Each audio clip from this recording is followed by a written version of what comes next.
Welcome to our last Top Tigers of the school year. We're glad to see everybody here.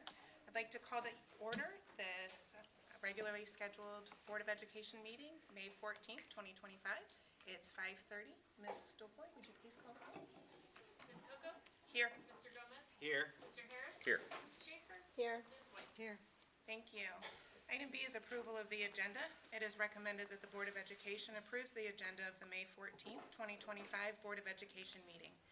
Action by the Board of Education and adoption of a consent agenda means that all items are adopted by one singular motion unless a member of the Board of Education, treasurer, or superintendent requests that any such items be removed from the consent agenda and voted upon separately. So moved. Second. Any discussion? Ms. Stokoy, would you please call the roll? Ms. Coco? Aye. Mr. Gomez? Aye. Mr. Harris? Aye. Mrs. Schaefer? Aye. Thank you. Aye. Sorry, I'm a little late. Ms. C is our opening ceremony. Informational items. This meeting is a meeting of the Cuyahoga Falls Board of Education in public for the purpose of conducting the school district's business. It is not a public community meeting, although there are opportunities for public participation. If any individual wishes to address the board regarding a topic found on the meeting agenda, the individual must complete a registration form found inside the attendance notebook and present it to the treasurer. Following the introduction of the topic by the board president, followed by board discussion, the individual will be recognized. If an individual wishes to address the board regarding a topic not found on the meeting agenda, he or she must notify the superintendent and/or board president of the topic no later than 3 business days in advance of the meeting. These individuals may share their comments during the board business portion of the agenda. In both cases, the individual will preface comments by an announcement of his or her name and address and limit comments to 3 minutes. All statements should be directed to the board president. No person may address or question board members individually. An unabridged board agenda for this meeting can be found on your electronic device, as shown on the screen there. And for your convenience, hard copies of the board agenda may be found on the table by the sign-in book over there to your left. The next Finance Committee meeting is May 20th, 2025 at 8:30 a.m. at the Board of Education office, 405 Talmadge Road, Cuyahoga Falls, Suite 2020-01. A special meeting of the Cuyahoga Falls Board meeting will take place on May 21st, 2025 at 5 p.m. at Neonet in Room A, 7000 Graham Road. The next regularly scheduled meeting of the Cuyahoga Falls Board of Education is May 28th, 2025 at 5:30 p.m. in the Cuyahoga Falls High School Library. I'd also like to add as an informational item that our next discussion regarding our future of our elementary buildings and answering questions to the community as promised will be at our May 28th meeting here in the Cuyahoga Falls Library. And now for our Pledge of Allegiance and welcome, Ms. White. If you'll stand if you're able and join me in the pledge. I pledge allegiance to the flag of the United States of America and to the republic for which it stands, one nation, under God, indivisible, with liberty and justice for all. Thank you.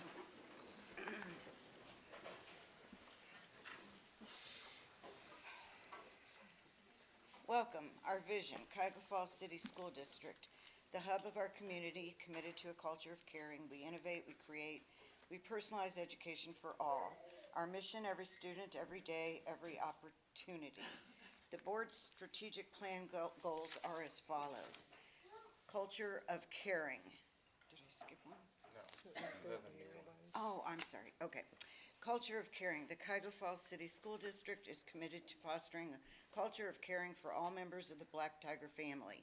We believe that meeting the fundamental needs of individuals is essential for personal growth and success.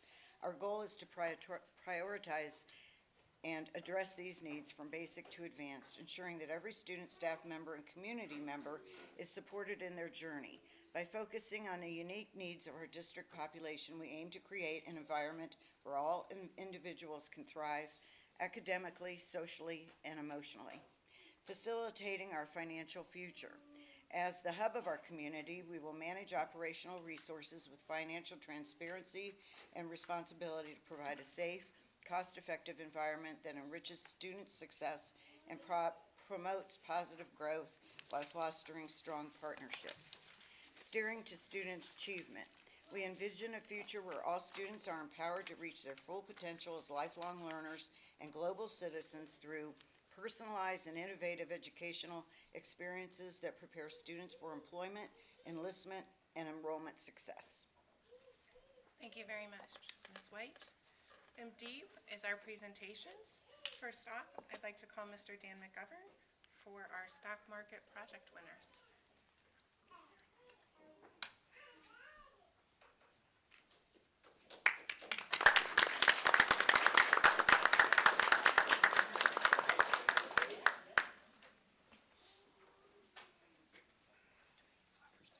Oh, Hey. Supposed to say something? you are. Tell us about Oh, I'm supposed to say why you're something. here Okay. and how the students did and who they are, and I have. Hi, I'm Dan McGovern. I teach at Roberts. We have a careers class over there, and we have some students who did an investment challenge and won the state competition out of a couple hundred different teams. And just wanted to recognize them and bring them up. Got our first two.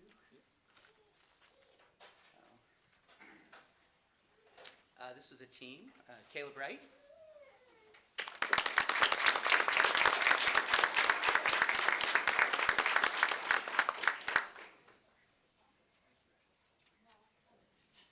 And Kane Doolittle.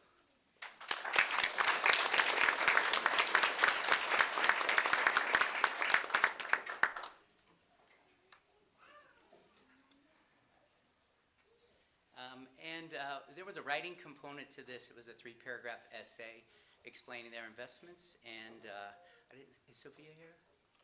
And Sophia Zubay won the state competition in that.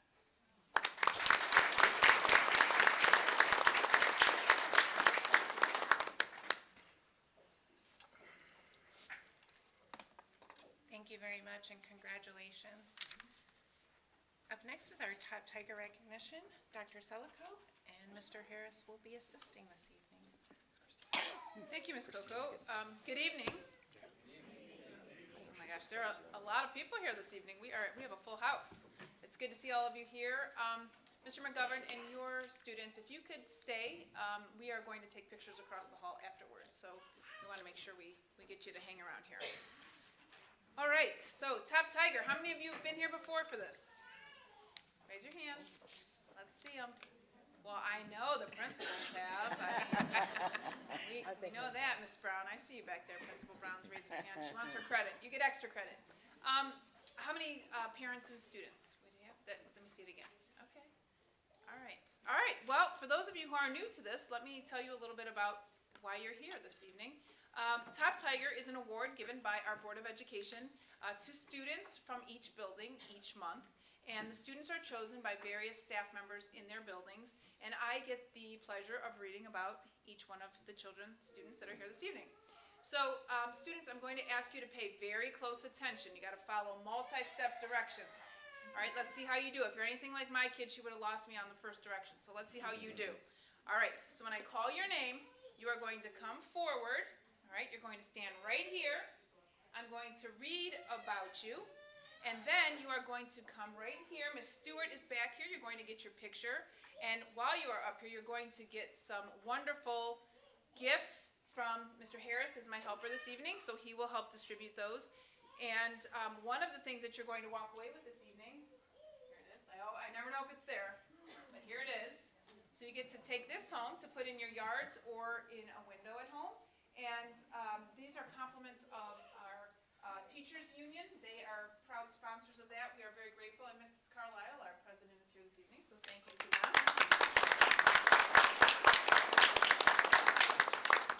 All right, and then afterwards, what will happen is we will, as I mentioned earlier, when we are finished with all of our names, we'll head across the hallway where you'll get more things and a picture. So before we do that, though, I just want to mention that we have many generous community sponsors that help with this evening. And one of those sponsors is here this evening, and that is our Cuyahoga Falls Foundation and Alumni Association.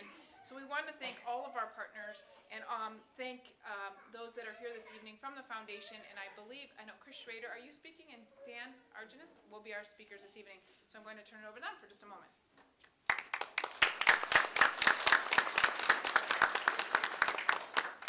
Good evening, everyone. My name is Chris Schrader. I am a trustee of the Cuyahoga Falls Schools Foundation and Alumni Association. And Dan Argenis, right here, is my friend from the class of 1970, and he's a trustee as well. So we've been around here for a long time. The Cuyahoga Falls Schools Foundation and Alumni Association is one of the sponsors of the Top Tiger Award. Each year we award over $150,000 in student scholarships, which we just had last week, and it was phenomenal. It was just wonderful. And we also award classroom teachers with grants to help them, just get things, more supplies and more programs for their classroom. We also help connect alumni by assisting with class reunions and class websites. And we also recognize distinguished alumni and host a recognition program and reception each May. All of our top Tigers are invited to walk with us in the Memorial Day Parade. That's less than 2 weeks away. So you should have received a letter about that if you didn't see me when we're over there in the cafeteria. Tonight, after all the top Tigers have been recognized, you'll get your picture, you'll go over there, and in the cafeteria have a group picture done. Then you'll sit down and I'll call you up by school, Dan and I will. You'll get a t-shirt, the parent will get a folder, and then you can take pictures. You'll get this sign that's right here, and then you can go home, okay? So we are really, really proud of all of you. This is just wonderful to have so many people here to honor our top Tigers, and congratulations.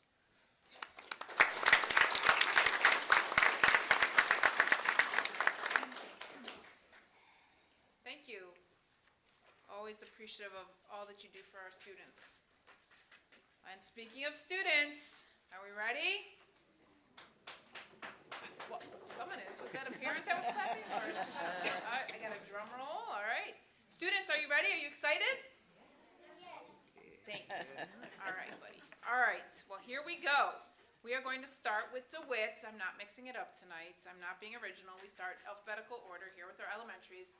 So our first school is DeWitt. So again, students, when I call your name, come forward. Our first student is Tessa Kirkpatrick. Tessa.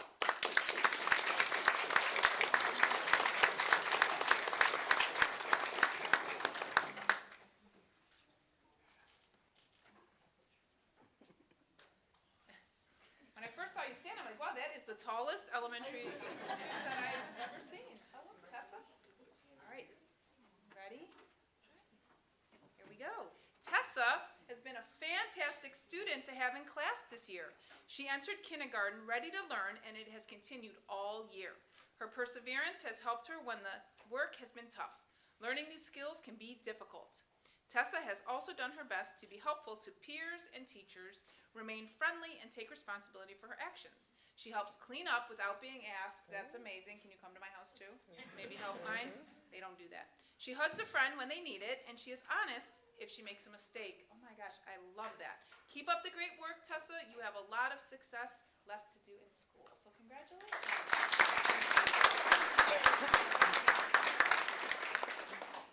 All right, our next student is Joshua Yannick.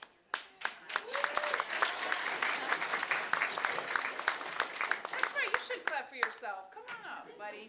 That a boy. All right. All right, go by Josh. Josh or Joshua?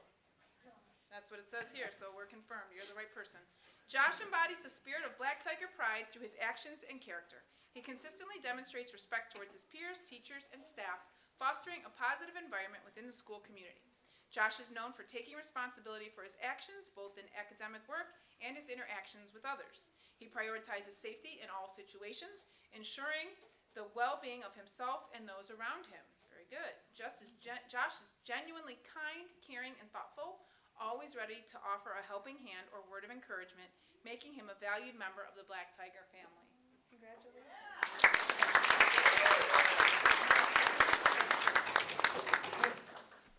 All right. Moving on to Lincoln, our first student is Leah Campbell.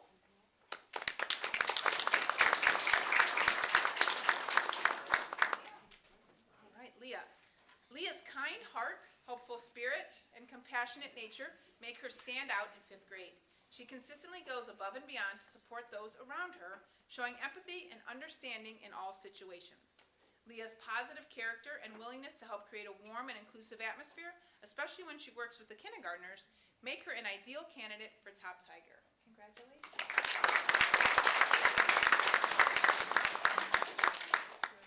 All right, our other student from Lincoln is Nathan Nakizi.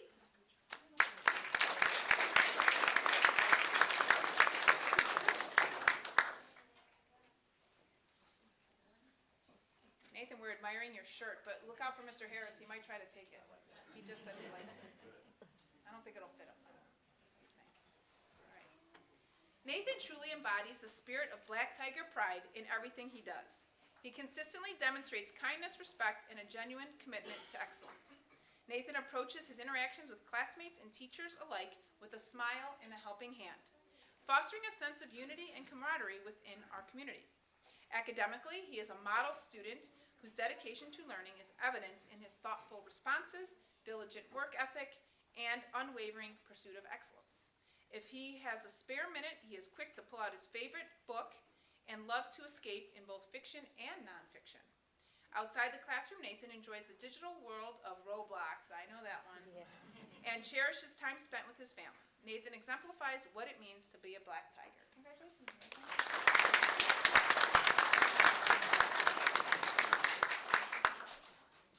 All right, moving on to Preston. Principal Brown, you ready? Ready. All right. Our first student is Hazel Davidsmeyer.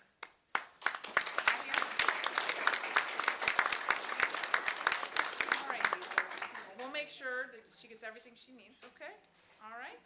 Our next student is Zayden Zalrich.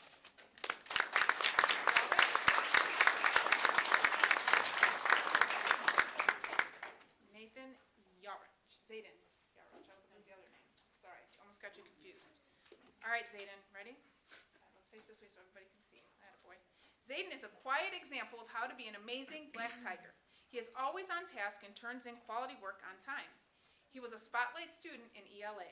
He doesn't back down from tough math problems and participates in class by asking and answering questions.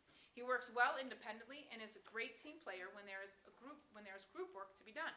He is also a leader at recess, keeping basketball fun and including everyone. Principal Brown could not be prouder of Zayden and how far he has come during his years at Preston. I want to ask you something. When you work in groups with people, do you get annoyed when they don't do their part? Me too. All right, you're good. All right, good job. All right. We all have to do our part when we work in groups, even as adults. Okay. Moving along to Price, we have Riley Margerson.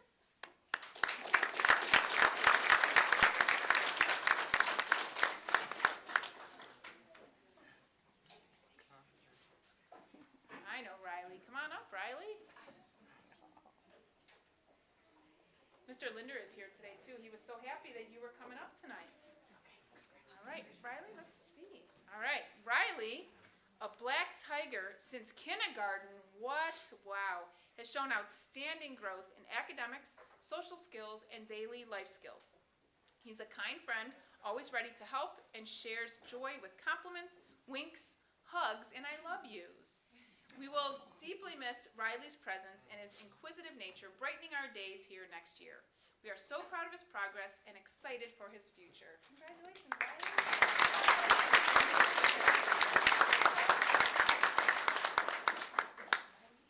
All right, our next student at Price is Gemma Mickle.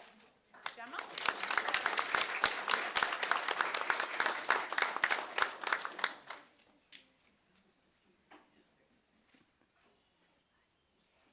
You took the best route. Good job. Yeah, you could have weaseled your way through there. All right, Gemma. Gemma has demonstrated remarkable growth this year, both academically and socially. Her positive attitude towards school is truly commendable, fostering a genuine engagement with her learning. She interacts wonderfully with her classmates and teachers, building strong and supportive relationships. Gemma's willingness to seek assistance when needed showcases her proactive approach to learning and has built up her confidence. Her quick wit and great sense of humor bring joy to the classroom, and her focus during lessons allows her to absorb information effectively. Moreover, Gemma has shown incredible resilience in navigating life's challenges, a testament to her strong character. Congratulations, Gemma.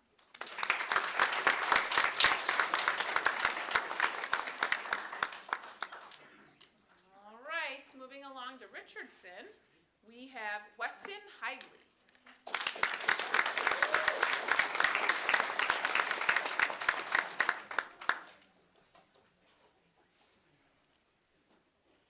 Weston, you have your own private photographer with you, or what? No. What's she doing? We got some paparazzi following you. All right, Weston.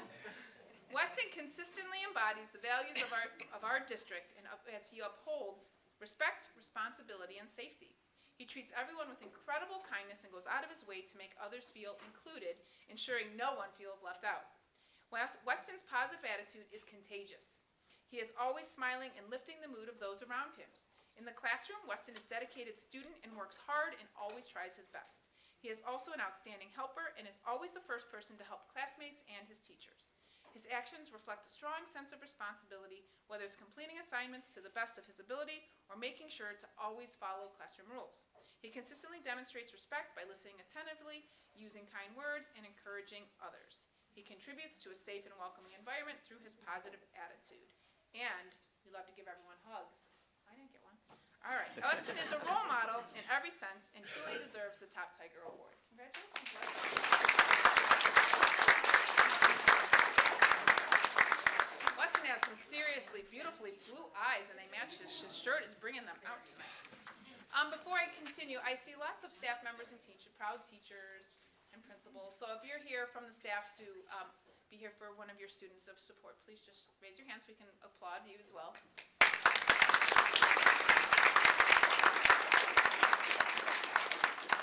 Our next student from Richardson was not here last month. Robert Miller II. Is Robert here? Oh, there he is. Okay.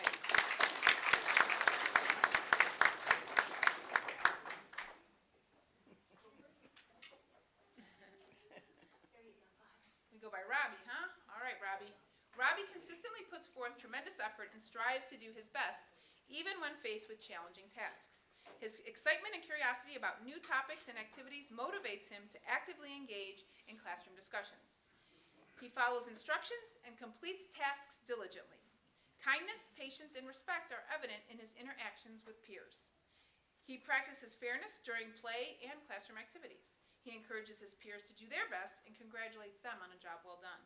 Robbie speaks politely and appreciates the uniqueness of each classmate, treating them all with respect. This student consistently adheres to classroom expectations, showcasing school spirit, respect, and responsibilities. Congratulations.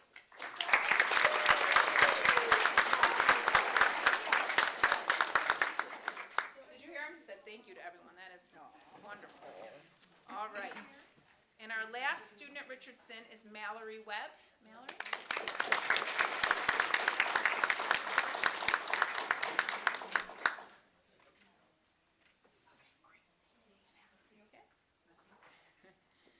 All right. Mallory is truly a one-of-a-kind student, classmate, and friend.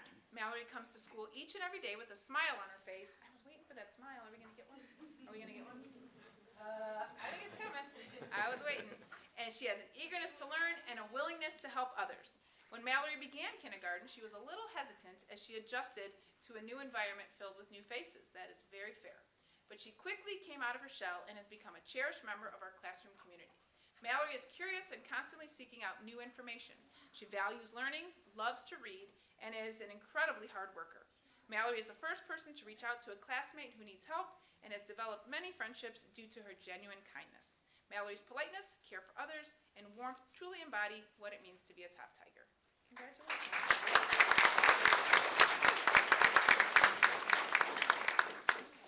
All right, and our last elementary, our Silver Lakers. We have our first student is Colton Anderson. Colton.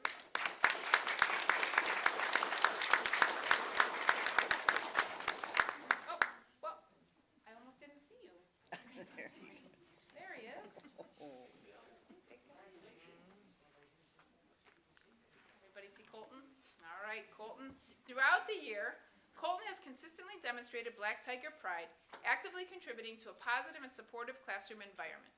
Beyond academics, he has taken initiative in helping to keep the classroom tidy and organized, showcasing responsibility and care for our shared classroom space. Very good.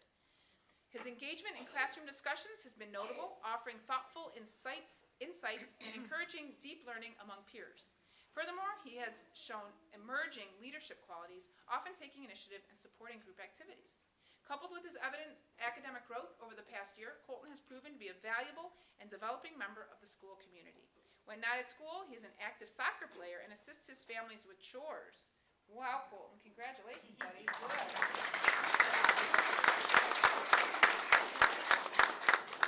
All right. And our next student from Silver Lake is Hannah Klein. Hannah?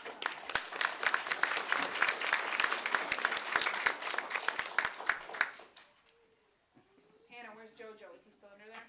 Is he still under the table? We get him. Is he yeah, is your mom here though to see you? Did she come back in?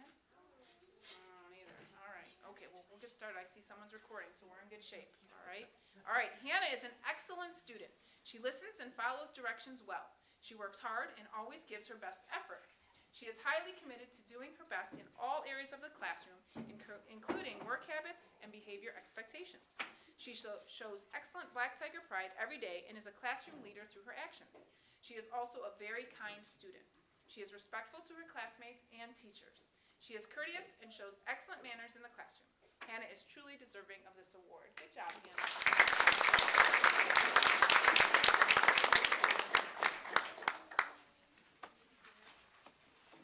All right. Moving along to our middle school students, starting with Bolick, we have Logan Almquist, but I believe is not here this evening, but just in case. Logan, are you here? Give a round. Okay. All right, and our next student is Tegan Wright.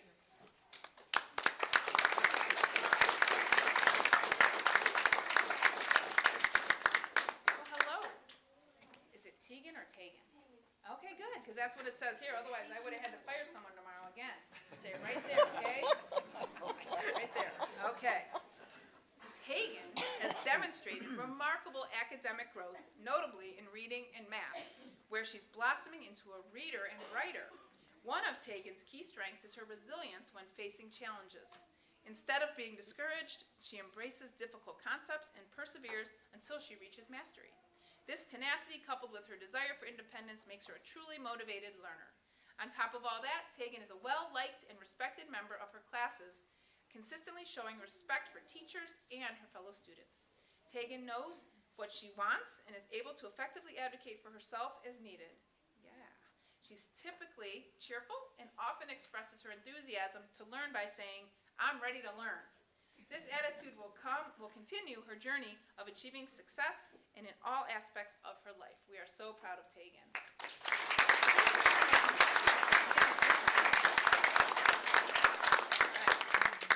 Nice. All right, moving on to Roberts. Oh, we have a Sophia. I saw Sophia get nervous earlier when you saw your name. You thought they were calling you up there. I saw you, Sophia. I saw you do this. Oh, I thought that was me. Sophia Johnson.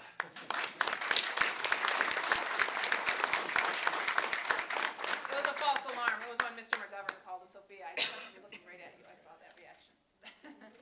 Okay, Sophia consistently demonstrates exceptional qualities, including being thoughtful, kind, hardworking, and dedicated to all her endeavors.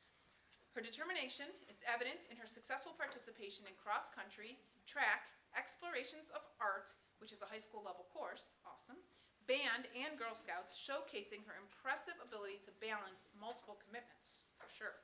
Notably, her creativity and excellent detail work were highlighted by her winning design for the 42nd annual Turkey Trot t-shirt this year. That was you? Nice. All right. Beyond her individual achievements, Sophia is a valued teammate who collaborates effectively with her peers. Overall, Sophia's blend of positive character traits and accomplishments makes her a truly outstanding student and a deserving recipient of this recognition. Congratulations. I think she's like, all right, are you done reading about me, Ed? Can I go? Right. She's giving me the side eye. I'm used to that from middle school, my own kids. All right, good job, Sophia. All right, next we have Henry Myers.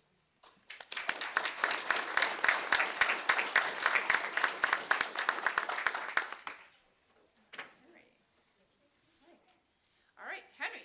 Henry is a straight A student at Roberts Middle School. Nice. Henry has a very positive attitude in all of his classes and pairs that with a wonderful sense of humor. And Henry has high expectations of himself and shows a true enjoyment for learning.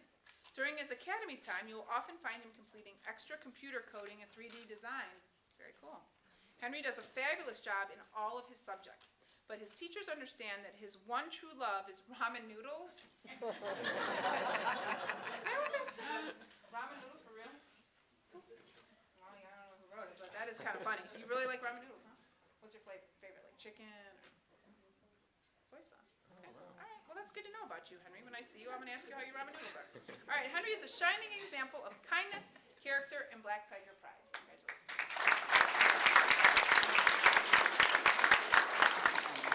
Fun fact about Henry, we all have one now. All right. Moving on to the high school, we have Emma Hudak.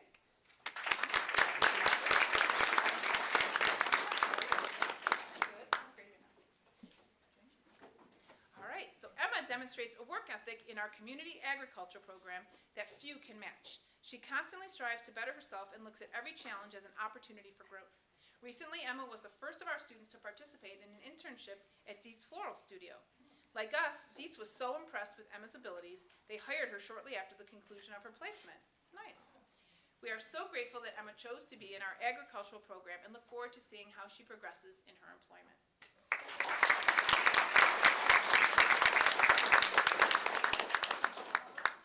And our last student, I will say his name, but I don't believe he's here, is Evan Jacobson, but I think he has a finals tennis match tonight. Hopefully he's doing well. All right, well, not only does this conclude our Top Tiger for the evening, it concludes it for the year. So I'm exhausted. And also very proud of our students. This is really such a great event. I appreciate the board and all of our sponsors who take the time to acknowledge our students. And I've been in a few different districts, and all of my years, which is a lot, we've never packed a place to acknowledge students and to reward them. So kudos to all of you, and also another kudos to all of you who are raising these wonderful children. So again, it doesn't happen by chance. This is hard work to be a parent, we all know, and so we're just really appreciative of the children that you send to us every single day, and we are proud of them and their accomplishments, as I know all of you are. So thank you for being here this evening. As you recall us saying, we're going to head over across the hall to get some more goodies and a picture. So thank you.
trade. Hi. We Yeah, you can are, trade with me. yes. That's fine.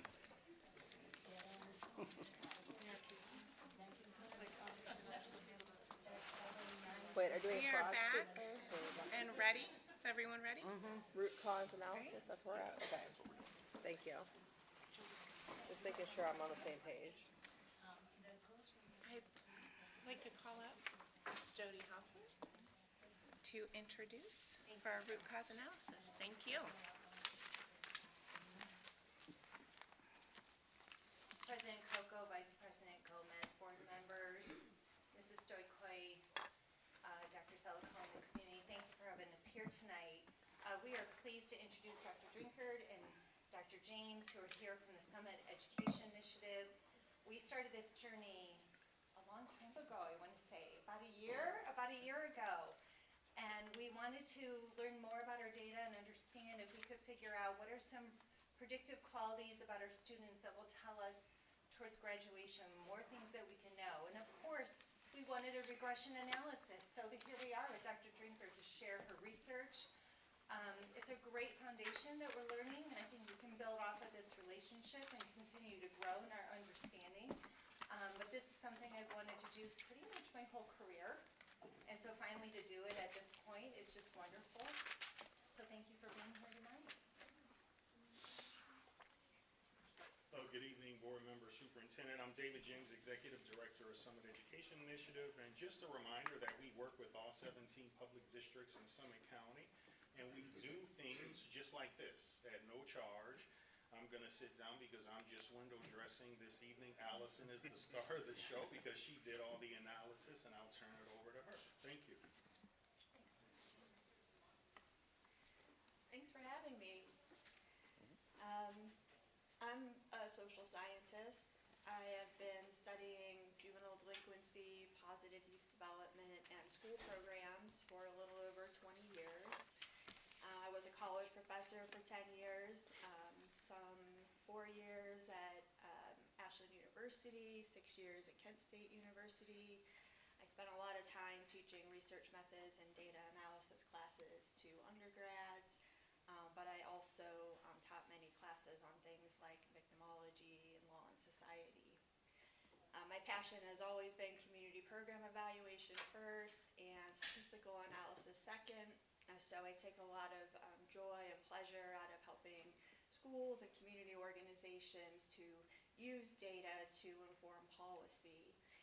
And I was so excited for this project because here's an example of a school, the Cuyahoga Falls School District, who has a deep understanding of their data already, but recognizing that we're all working with limited resources, you need to know where to direct your efforts. And so that was really the goal here with this root cause analysis. Let's look at some outcomes, let's look at some predictors, some independent variables, and see what we can say about the data. On a side note, I was also a black tiger for a few years. I lived in Cuyahoga Falls from the ages of 10 to 15. Okay. Thank you. So this ended up being like a 29-page report. I'm not going to go through the whole report. It's very brief. If you have any questions, don't hesitate to stop me and ask a question. I'll keep going otherwise. And if it's a larger question, we can always talk afterwards. I'd be happy to do that too. So we're going to start with a little bit of descriptive analysis, just looking at the variables in the predictive models. One of the conditions of predictive modeling is that you're able to show a bivariate relationship, so a relationship between the two variables before they're eligible for inclusion in a predictive model. So that is not going to be discussed because that in itself is like 10 pages long, but it's all in the report. Okay. I'm going to go over the predictive modeling results and then just offer some recommendations and next steps. So I worked with Jody, Chris Shaw, and Jason Smith, and we identified together a series of data points that were of interest. So for this root cause analysis, we're looking at attendance, graduation, and GPA. And then achievement predictors. They identified credits earned in 9th grade being 5 reliable, strong predictor of future academic outcomes. We also looked at course grade in Algebra 1, and that first attempt was important to capture that data. Same thing for the end of course competency exam in Algebra 1.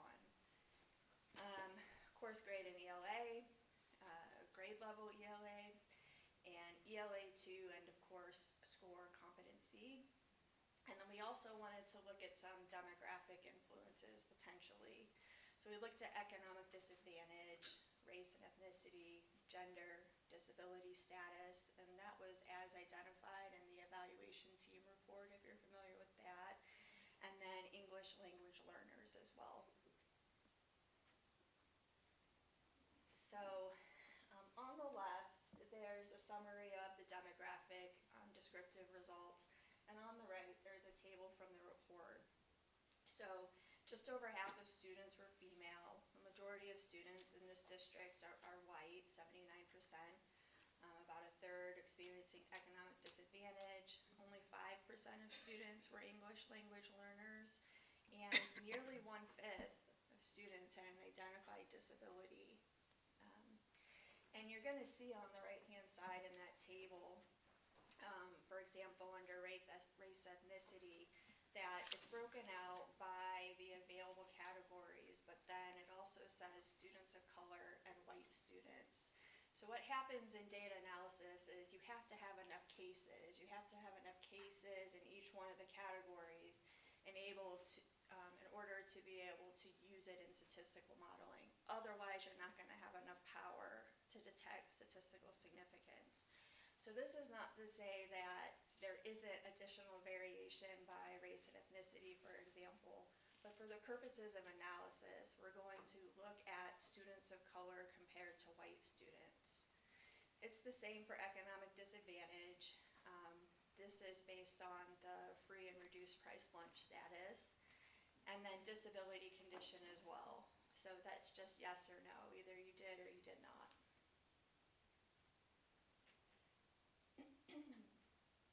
Okay, so around 80% of students earned 5 or more credits in 9th grade.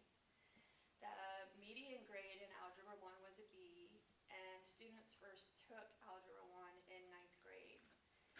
The average algebra competency score was 704 with a median of 696, and for ELA, the median grade was a B.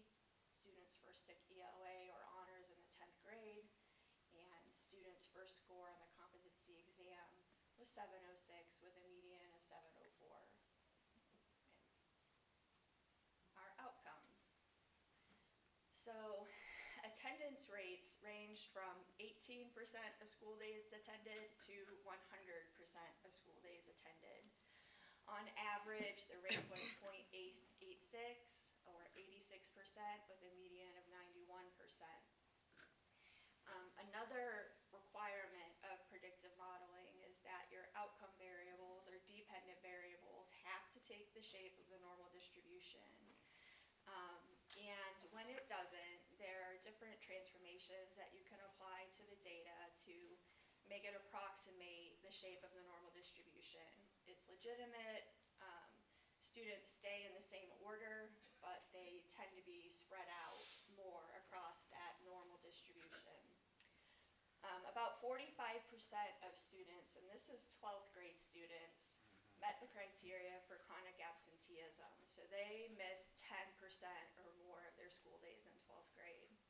And at SEI, we study chronic absenteeism.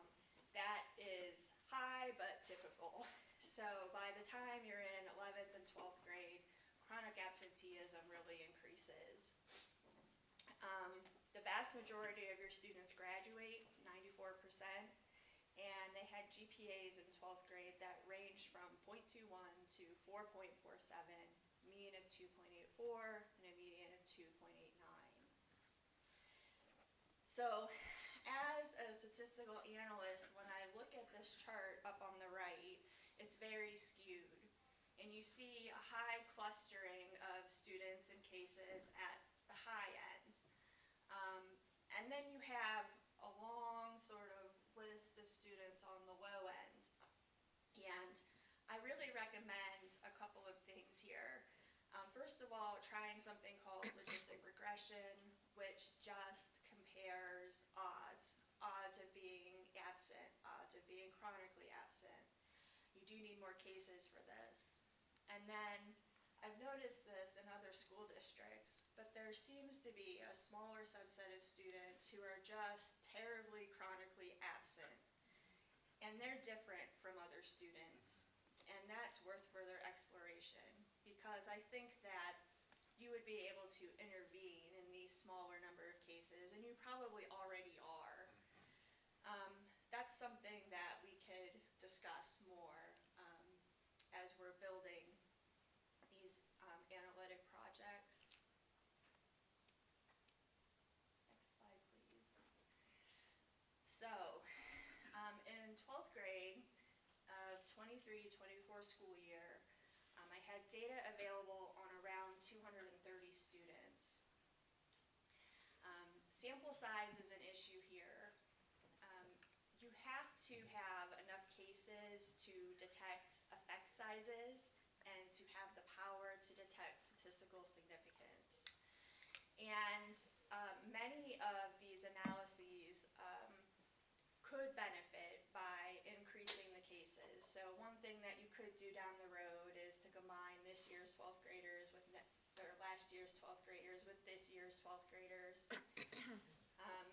You typically can have around 40, you need a cases to IV ratio of 40 to 1. So you need 40 students for every variable in your predictive model. In our predictive models here, we can look at 4 to 5 independent variables. So we have a whole list of factors that we're looking at in the predictive models. And what I did is I used something called sequential multiple regression. And I kind of played with it. What makes the model the strongest? What's the strongest model that fits these data that produces the largest effect sizes? And the relationship there is those are intervention points that you could consider in your district, because those are the things that if you were to address or try to intervene, you would likely have the largest impact on your outcomes of attendance and GPA.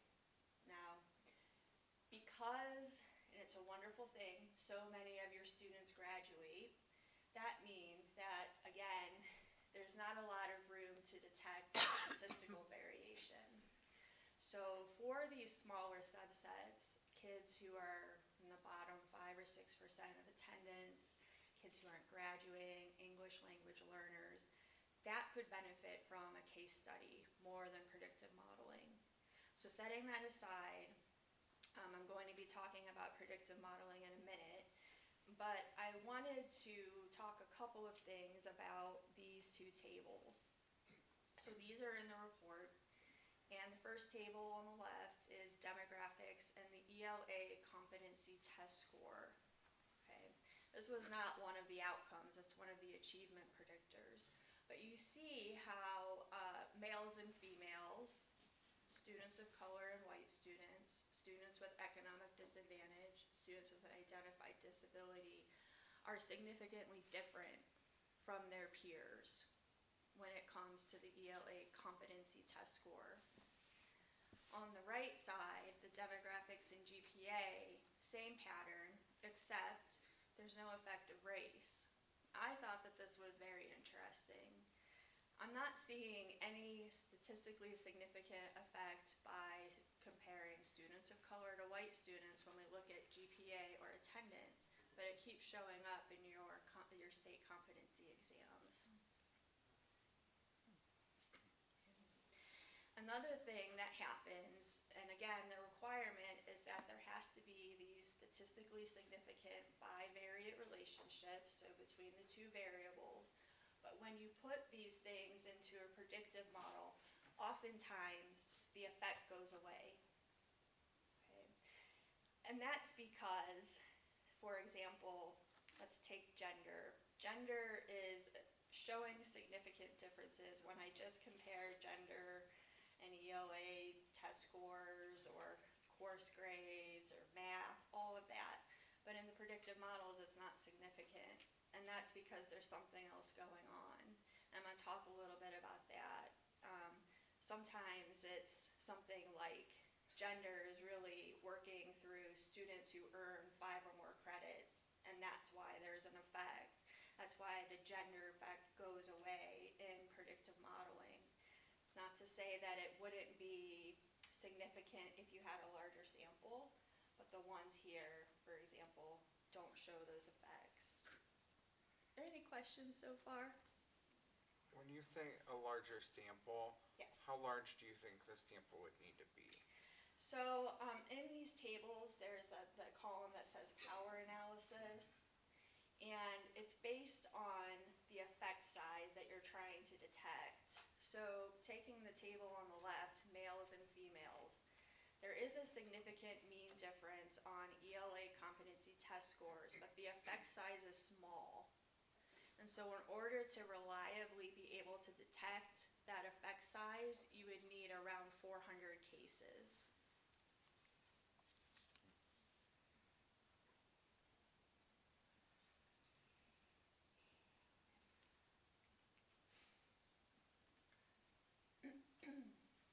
So, again, I use sequential multiple regression in SPSS, it's a statistical package.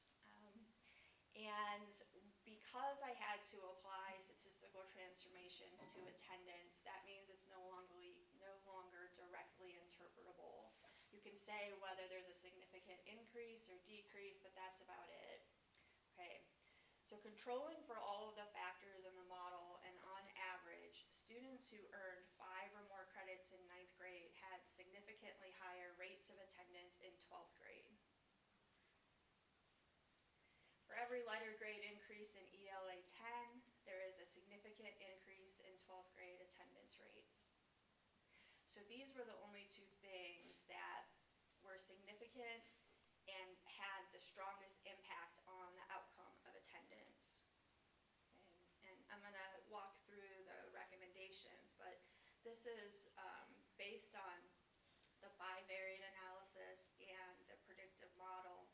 This would be an evidence-based policy recommendation that one method of increasing attendance in 12th grade is to ensure that students have earned 5 credits or more in 9th grade.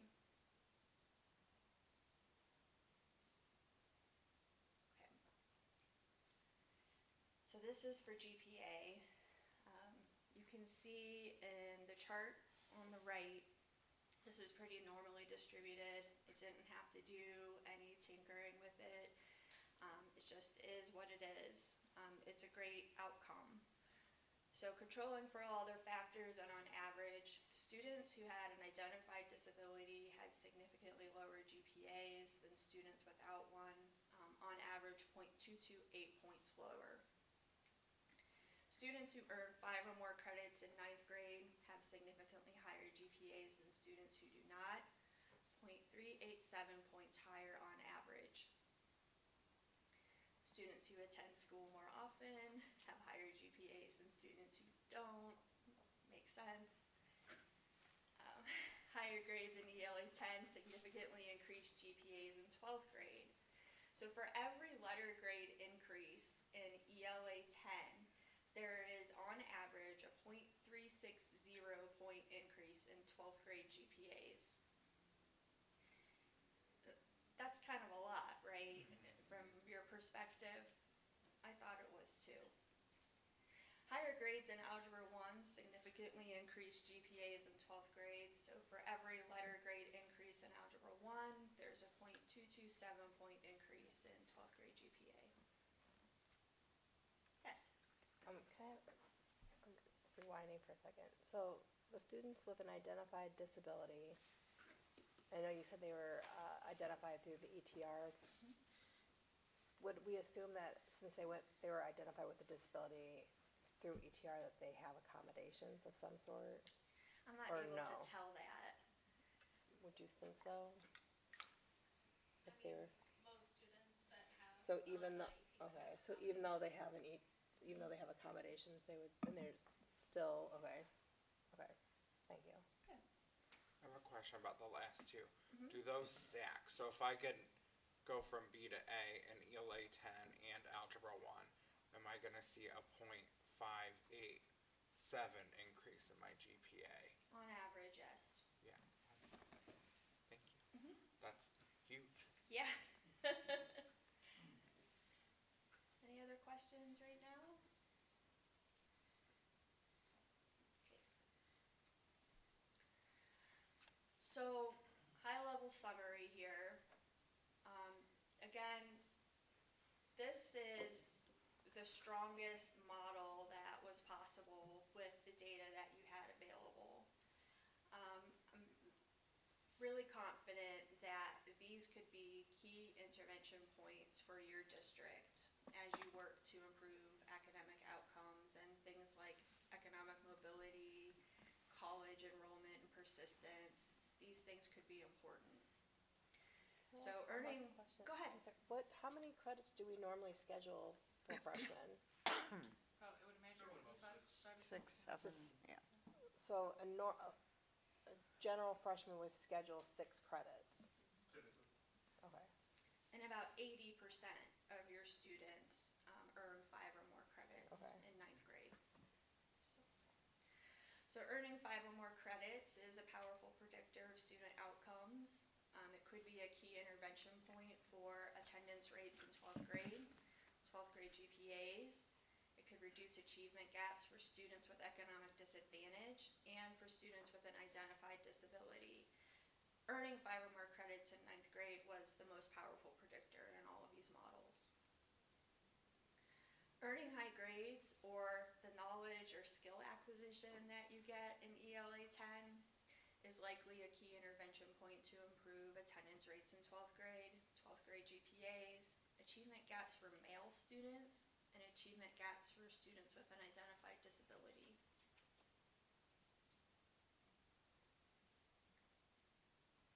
Okay, Algebra 1, the knowledge or skill acquisition or earning those high grades could improve 12th grade GPAs, achievement gaps for students with economic disadvantage, and achievement gaps for male students.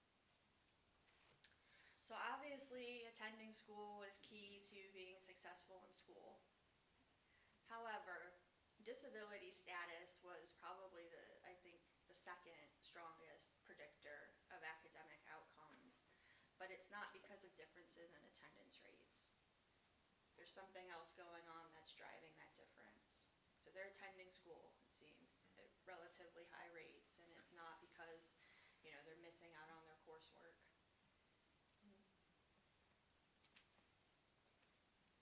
So this is a lot of words up here. I apologize for that. The next steps part is always really important to me, and you can read this later. But all of these analyses were constrained by the sample size. I'd really like to see more 500-600 cases, combining 2 to 3 years to look at this again. That way you could include other variables that we know are important to student outcomes. Right now we're limited to the number of variables that we can test because there's just not statistical power to do it, but also allow us to go deeper with things that you would like to take a look at. So for example, the predictive models were stronger when the grade earned in ELA and algebra were included, but I also looked at the timing of these courses. So a student completes Algebra 1 in 8th grade versus 10th grade. And that is an independent and significant relationship with these academic outcomes. There's also clear demographic patterns there. So one question that came to me is it more important to gain that course-specific knowledge or skills at any time, as long as it's before 12th grade? Or is there a significant impact of learning it as early as possible? That's a research question. I do recommend the use of another type of predictive modeling for attendance rates. Student data clusters on the high end. However, 45 students met the criteria for chronic absenteeism, and we would need a lot more input in your perspective from the school district to know how to take next steps there. ELA 10 had a stronger influence on 12th grade outcomes than student grades in Algebra 1. This could be explored in order to understand how ELA courses influence or predict success in algebra or other courses through reading and comprehension skills and other soft skills such as communication. And that can directly and indirectly impact students' relationships with peers, teachers, administration, which could have an impact on attendance. Again, student demographics have a stronger influence on the state competency test scores than on any other outcome. I do recommend another root cause analysis separate from this to take a look at those state competency exam scores, because there seems to be different processes at play there. And there'll be some that are the same, you know, there'll be some similar patterns, but there's something else going on that's different than what's going on for attendance and GPAs. And then case studies. Case studies, sometimes people think you're just looking at one or two people and doing an in-depth study of their lives. In this case, that's not what it is. It's a statistical case study, but we're focused on a very small number of kids, and it's more narrative based for you to get a really rich understanding of why these students are so unique and why they're struggling. Questions? This is very enlightening. I definitely would support including our 24-25 cohort so that we can get it over 400 and kind of go deeper from there. And then I think we all support that. Ms. Houseman, and then what other recommendations you would have from there in terms of what we go forward, Ms. Houseman, to make sure it's sustainable for your workload and those of administration, but definitely that as a next step to make sure that what we're seeing is reliable in terms of getting us over that 400. I know we're going to approve our graduates tonight, so that'll definitely get us over the 400. I think also the working with Mr. Elmer on the case study would be really interesting, because then it would teach us our profile about our students, understand the 20%. So I think we can bring in more layers of our departments to kind of understand. And I know also Ms. Seaman is working to look at early warning indicators as well, with sometimes there's student disabilities and our students at tier 2, tier 3 levels. So we're all excited about these topics, but it was nice to understand kind of what this can look like, and this is a wonderful sampling of what we can begin to understand and then build off from that. And Mr. Smith, being a former math teacher, was really into the process too. He was a wonderful partner in this. So I think our team can just keep growing and expanding, because so much was behind the scenes with Dr. Binford. She just did her magic, but we were learning what type of data and ways that we can bring more data that can kind of influence and help us understand better.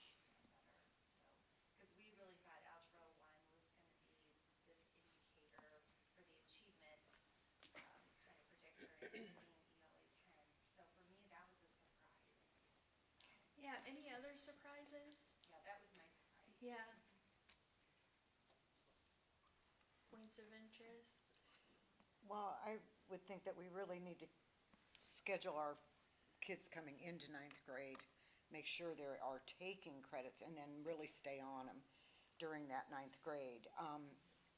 It's new experience for them with the new high school.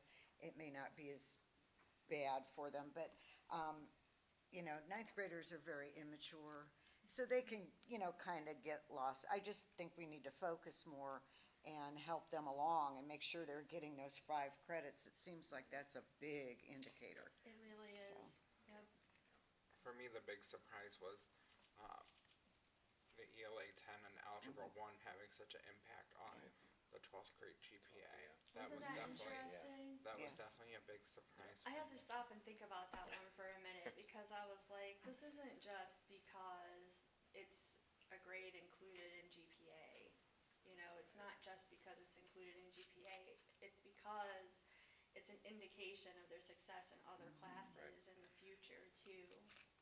And how foundational that is, and hopefully we can make sure that those teachers understand how impactful their work is, and not to put pressure on them, but so that they can appreciate how important what they're doing is from an appreciation standpoint of understanding how valuable they are and what they do is and what an impact it has on that student's success, not just in that class, but their future as a high school student and then their future outside of high school, because what they're doing in those two classes is really shaping their ability to graduate in so many ways. So hopefully we can just And show as that a- appreciation to those teachers. And as a parent of a child going into high school, you think, oh, my child is entering into high school. My work here is done now. They're on their own. They can kind of figure it out now. But we see how some of those freshman level classes, those freshman activities are so important for predicting their success through high school and then throughout. It's important then to kind of have the parents kind of help their child keep their eye on the I think prize. some of this could be shared at freshman At freshman orientation. orientation, So 100%. parents understand the Yeah. importance Yeah, of exactly. that 100%. freshman year as an indicator for success, these certain classes as Read my mind, indicators yeah, for success. exactly. Yeah, And just and the it's value of interesting, that. and it's, I remember when my children were in high school, I kept thinking about senior year and everything they needed to do to graduate and move on, but we don't always emphasize freshman year, because we think we have a few more years to go, right? So it kind of flips our mindset a little bit, which is great. another thing I wanted to mention is that, because I'm a program evaluator, I can't help it, but I think about, you know, if you're going to try something, if you're going to do something different in the next year, we can test it and see if it works. And I think that that's really powerful as well. So I want to thank you for your time today. Thank you. I really loved being here. I loved working on this project with Jody, Jason, and Chris. They're so awesome. You guys really should be commended for your dedication to data-informed policymaking here in Cuyahoga Falls School District. And please don't hesitate to reach out if we can do anything for you. And I hope you have a good night. Thank you so much for your time. Thank you.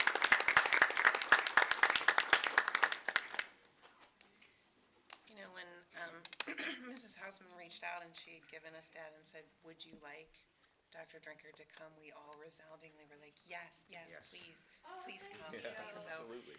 and definitely not disappointed and lots of things to take in and go over. So thank you so much for Thank you joining very us this much. evening. For everything. And just another thing, as I'm walking out, data literacy is really becoming important. You all know that.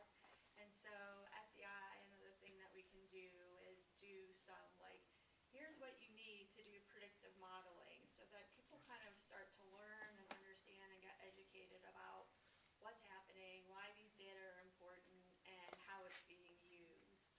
And it establishes a scientific basis for your work as well. Have a good night. Thank you. you so much. Thanks, Dr. James. Our next presentation is Jody Hausman to come up for our Frog Street curriculum. Thank you.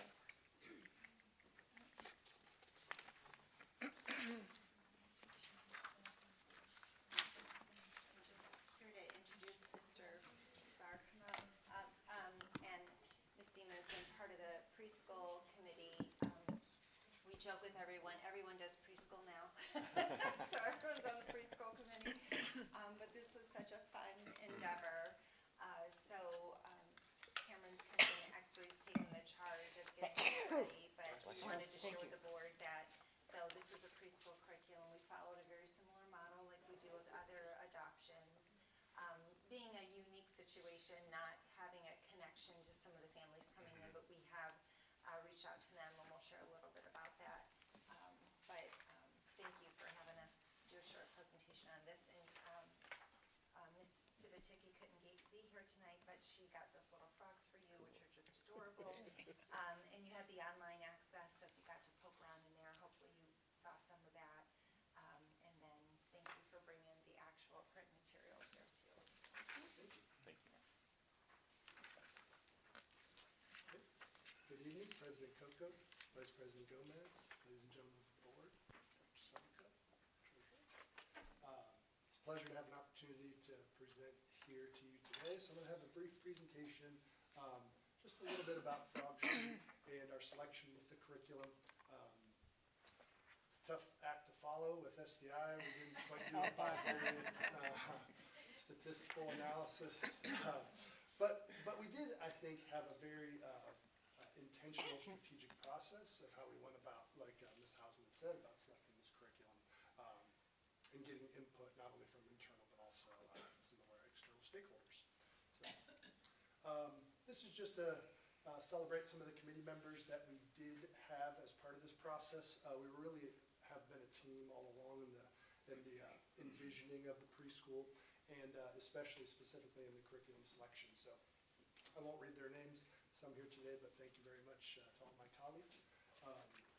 The first bullet point there is that state approved. So there's two lists from the Department of Education and Workforce that curriculum exist in terms of early learning. One is the alignment with the early learning standards, and the second is alignment with our science of reading and high quality instructional practices and literacy.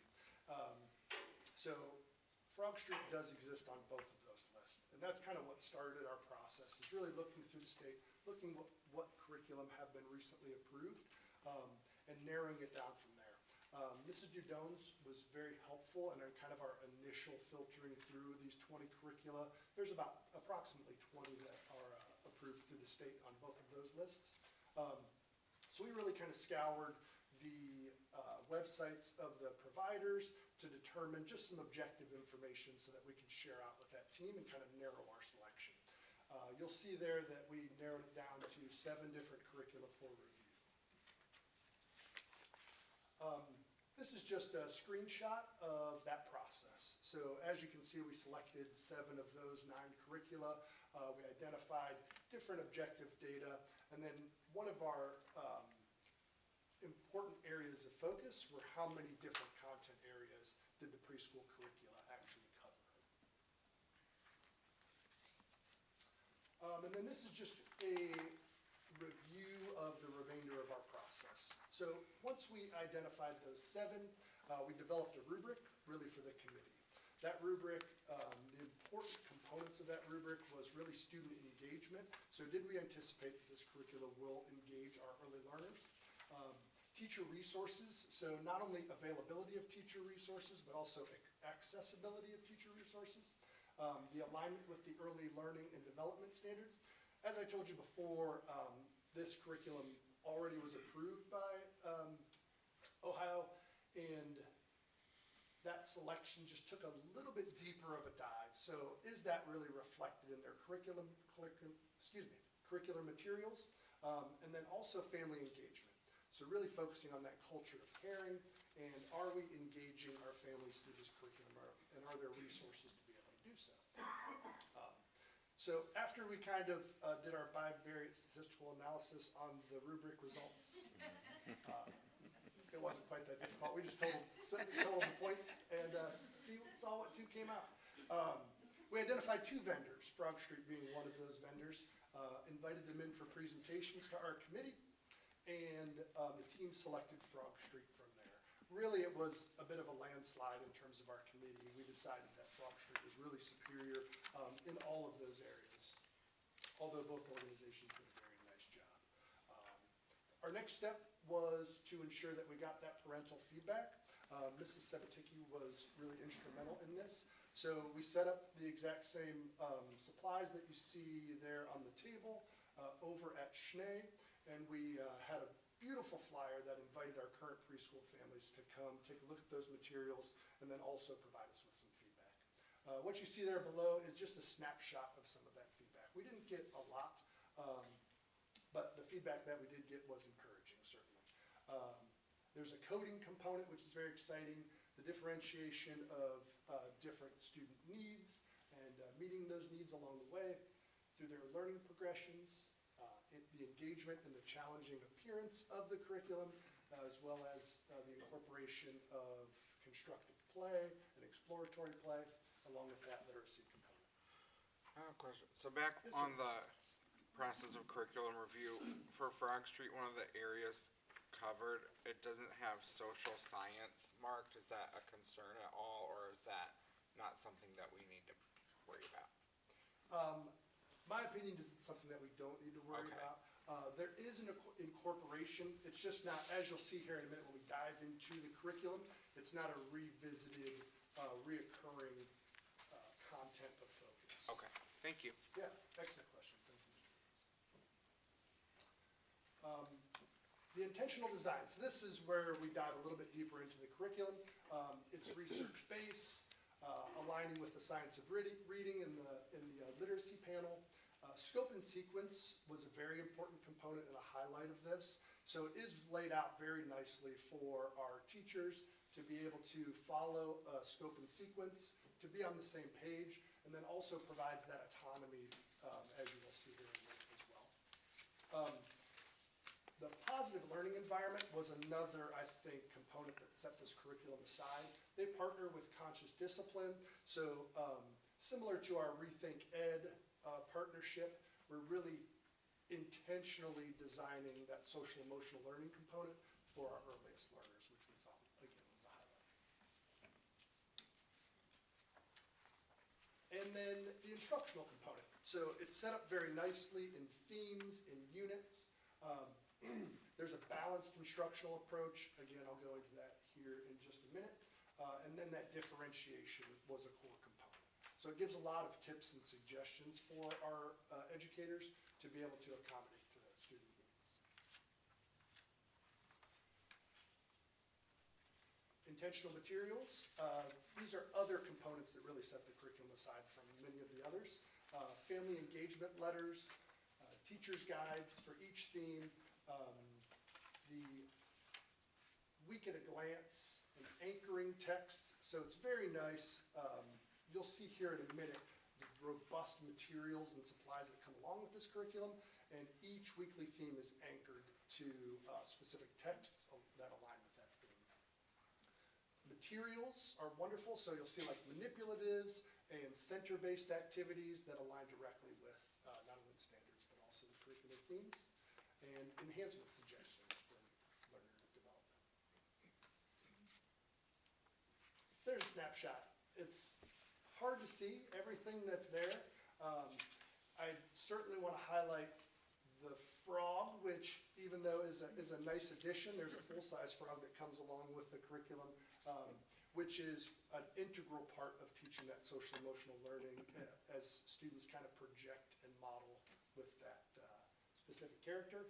And then also I'd like to highlight down in the left-hand corner, you'll see a grid with a frog, and that's a very interesting STEM component that was unique to this curriculum as well, where the students are involved in actually coding the movement of that frog. For the books and stuff, that'll come onto our curriculum adoption timeline.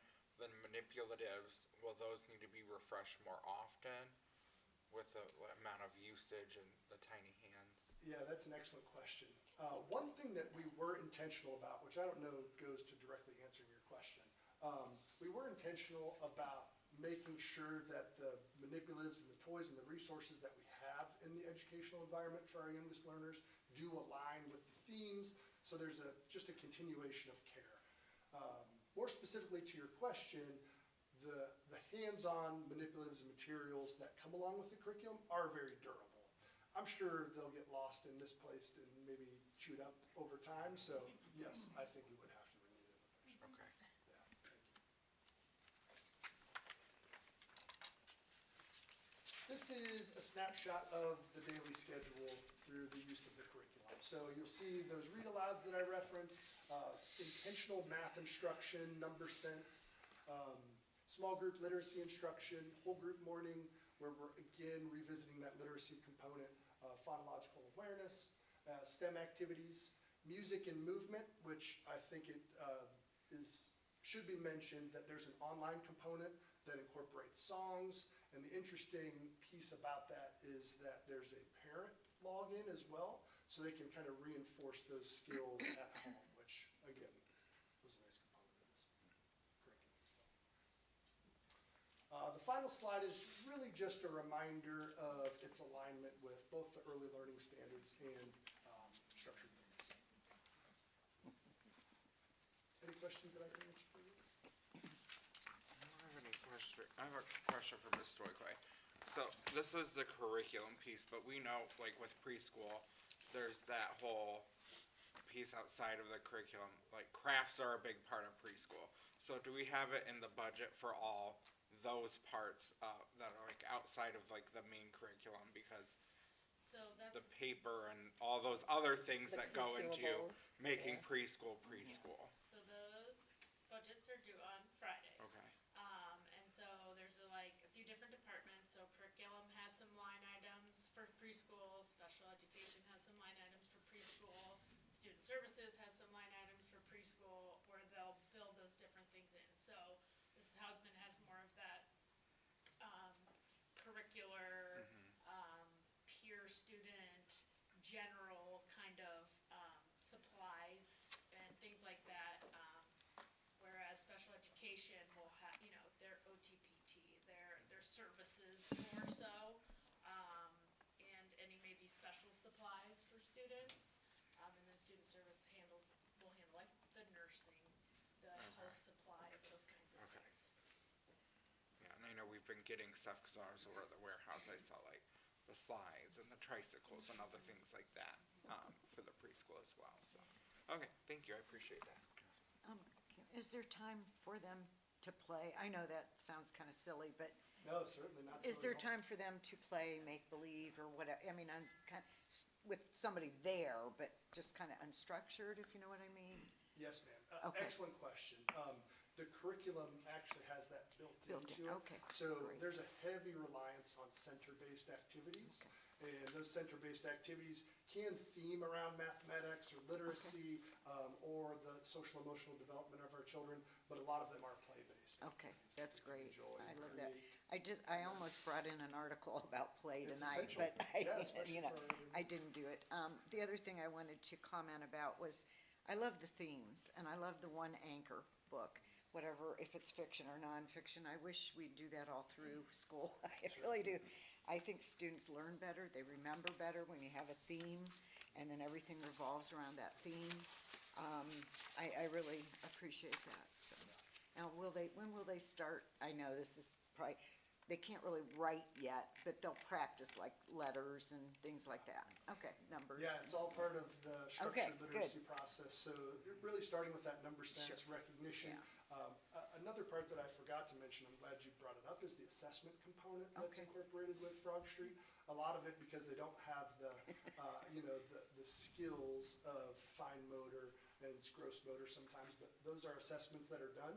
And then Frog Street really tailors individualized supports for Okay. students based on those Oh, good. observations. So, yeah. Preschool's very heavy on assessment and evaluation from an observation standpoint. So we expect to see some wonderful things. It's an exciting endeavor. And personalized, kind of, to each student. Okay, good. And to play, I'll say it now, the city is building a preschool playground there for us as well. I read that, and Yeah. it's great. Appreciate it. Thank you. Thank you.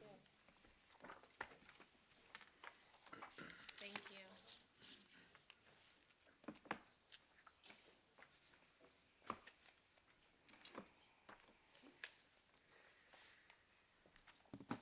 Brings us to item E, Treasurer CFO's Business Consent Agenda. Ms. Stokely.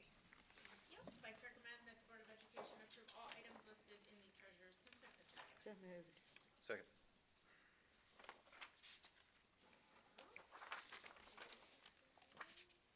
We have the minutes, and our donations, quite a few, especially this time of year, end of the year, staff appreciation, different events that are happening, so we have a number of those, that we are very thankful for, and I know there'll probably be even more next meeting. And then the other thing would be the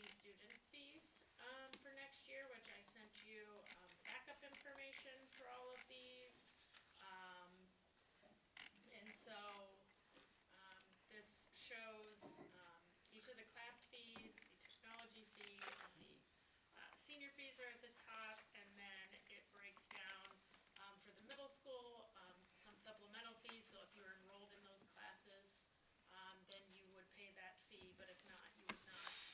And same thing for at the high school level, the, supplemental fees. And then at the bottom, just our pay to participate, which is unchanged, for everything for high school, middle school, and the caps. So, those are unchanged. I believe that's it.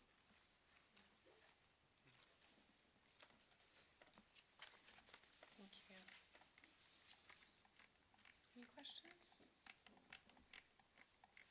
Ms. Stokoe, please call the roll. Mr. Gomez? Aye. Mr. Harris? Aye.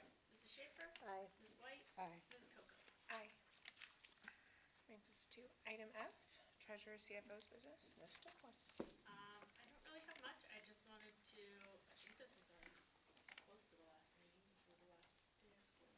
Yeah, We'll have it on the so- last day of school. Yes, so we'll all say it now, because that's one to do my formula. So, just wishing everyone, a good summer, and, thank you to the staff and to, the administration for, budgets, everything is due, pretty much this Friday, and so I appreciate their efforts, especially, given our situation and having to make cuts, and, from what I've seen so far, they've all done, a great job. That, combined with opening a school and a preschool and all of these other discussions, I really do appreciate, them taking the time and for everything that they do for us throughout the whole school year. It can be overwhelming at times, and so, I just wanted to say that before everybody left for the year, and that's all I have. Thank you. Thank you. Item G, Superintendent CEO's business consent agenda.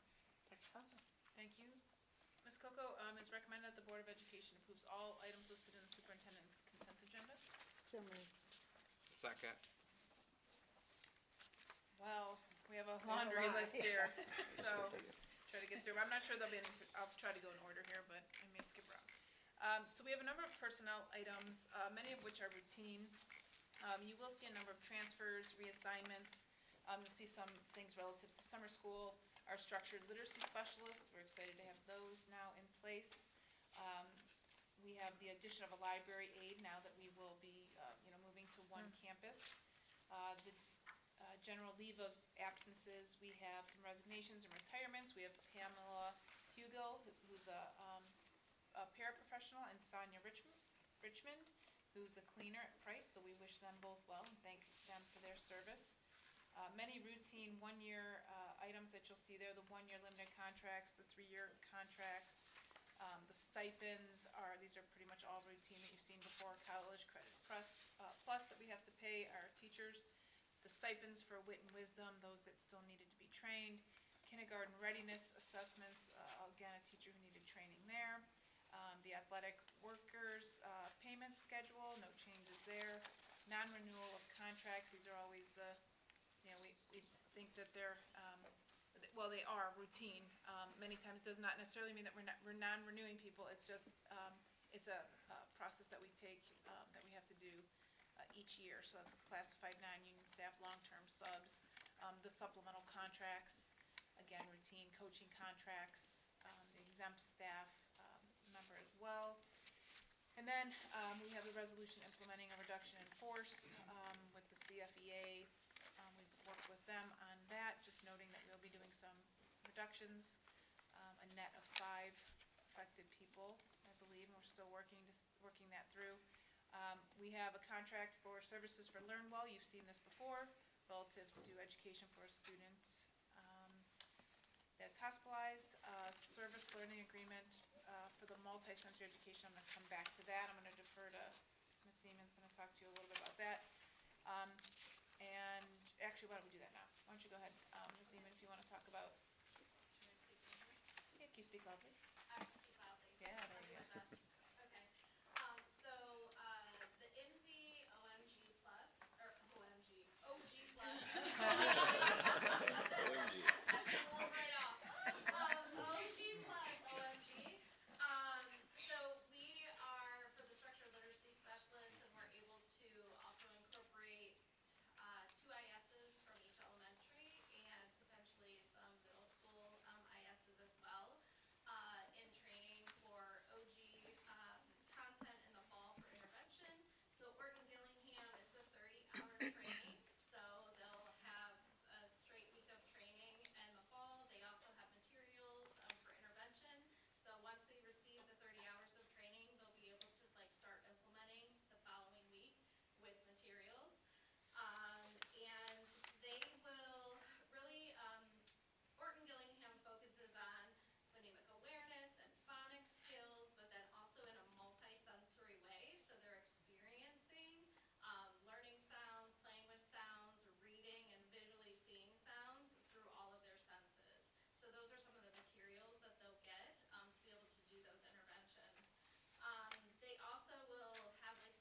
just want to take a minute because it's a big investment and I want to make sure that we know that a few details about it. It's going to be, I think, very impactful. Is there continued support for them with this as well after that original training? So there is some support where they'll be able to have like access to, some online materials and things like that for the first year to get additional training. And we'll just kind of work through that together. Like our literacy coaches are also being trained, so our literacy coaches will all be able to kind of have hands on deck. Yeah. Thank you. Thank you. Mr. Hutch, why don't you go ahead and, I have a handful of contracts for you to consider. The first one here, number 17, is Link. That's our website provider. It's just another year of service, so we continue to maintain a website. No change in hosting provider and a small increase in price. The next quote is for a product called Para. That's what our teachers use to manage Chromebook sessions within their classrooms. They can steer students, monitor students, keep students on track with resources, and see and analyze how students are using Chromebooks during instruction. The next contract is for a 5-year contract with Neonet for voice over IP services. That's a routine service that's required to have telephones. So that manages all of everything except the lines that go out of the building is through voice over IP. That is a 5-year contract. That is a significant increase. Unfortunately, it's unavoidable. It's the nature of Cisco's contract with Neonet and some E911 requirements that have an additional cost that are being passed through to us. And those are my contracts. thank you. Our other contract for NewNet is our final year of assistance with EMIS as we go through our reorganization a little bit with student services and curriculum, kind of combining there, working through some things. But EMIS is a very critical part of what we do and impacts us on so many levels, funding, report card, et cetera. So we've cut back on the number of hours, but we still just need it, we think, one more year. And then Summit, as you saw this evening, Summit Education Initiatives, a routine contract with them. Our Rethink Ed is our SEL curriculum. We've seen before, no increase in cost there. The Red Oak Behavioral Health is a very minimal increase to the cost of eye care mentoring. So we look to continue that. We did experience much more success this year than we did the first year. However, it wasn't a full year, so it wasn't fair to really judge it on that. But we have many more students being mentored, so we're happy about that. Our next one is the Title I crate. Again, Mr. Alder, when he came in, was familiar and familiarized himself with this Title I crate to keep things organized. I think Mrs. Stoiko also appreciates that. So we're looking to renew that. And then our service agreement with the school nutrition. This is again a contract for help with menus, compliance, professional development, leadership, assistance, etc. And then I will circle back to the people who are left in the audience that I don't recognize this evening, that I'd like to introduce to you some folks that we are recommending for employment this evening. Our first is Ty Linder, so I do recognize Mr. Linder. We just wave so everybody knows who you are. There you are. Mr. Linder is going to join us at our office. He's a familiar face in the Falls as he served in a number of capacities for the past several years at Price Elementary School. He comes to us with various and unique experiences, including an executive administrative assistant at HWS Best Health and Director of Broadcasting, Athletics, Communications at Kent State University. I remember that. Mr. Linder earned a Bachelor of Science in Broadcast News as well as coursework in Sports Management from Kent State University. And we are excited to welcome Mr. Linder as the administrative assistant to Mr. Hausman and, Mrs. Hausman and Mr. Elder. We always hear about Mr. Hausman, so I might as well. Mike Hausman, everyone. We hear a lot about Mike Hausman. And I hope he is, so if not, hi Mike Hausman, tell him I said hello. It's a shout out. Our next person, and I need a wave here because I'm not sure who this is, Krista Title. Krista, where are you? Okay, Krista, hello. Sorry I didn't get to meet you first. She's joining our growing team of early childhood intervention specialists at our Cuyahoga Falls Preschool. She joins us with over 14 years of experience, currently serving as an ECIS at the Summit County Educational Service Center and as a kindergarten teacher at both Canton City Schools and Imagine Schools. Ms. Title earned her Bachelor of Science in Education with a focus in early childhood education from the University of Akron, and she also earned a Master's of Science in Education from Walden University. Next, we have Cynthia Cantwell. Is that you? I just guessed. All right, Cynthia will be joining us as our speech and language pathologist team in the capacity as an itinerant for the Cuyahoga Falls Preschool. She has 21 years of experience, most of which was an SLP for the Summit County Educational Service Center, and her education includes a Bachelor of Arts in Speech and Language Pathology and Audiology from the University of Akron, and a Master's of Arts in Speech and Language Pathology, also from University of Akron. And lastly, but that's you, Nicholas. Nicholas Kresick Watson? Okay. Do you go by Nick or Nicholas? Okay, all right, Nicholas. Well, welcome, our school psychologist team. He is returning to where he started as he completed his internship with us during the 2021 school year. He continued his experience for the past several years at Alliance City Schools. He also earned a Bachelor of Arts in Psychology, a Master of Education in School Psychology, and an Education Specialist degree in School Psychology, all at Kent State University. So those are my recommendations for you this evening. Thank you. Thank you, Dr. Sullivan. Any questions or comments? Anything? I just have two things. Just on the SEI piece, it's just a data sharing agreement with them, but as we saw tonight, just so much value in what they do, especially with all of that for free. It's just incredible. So just wanted to comment on that.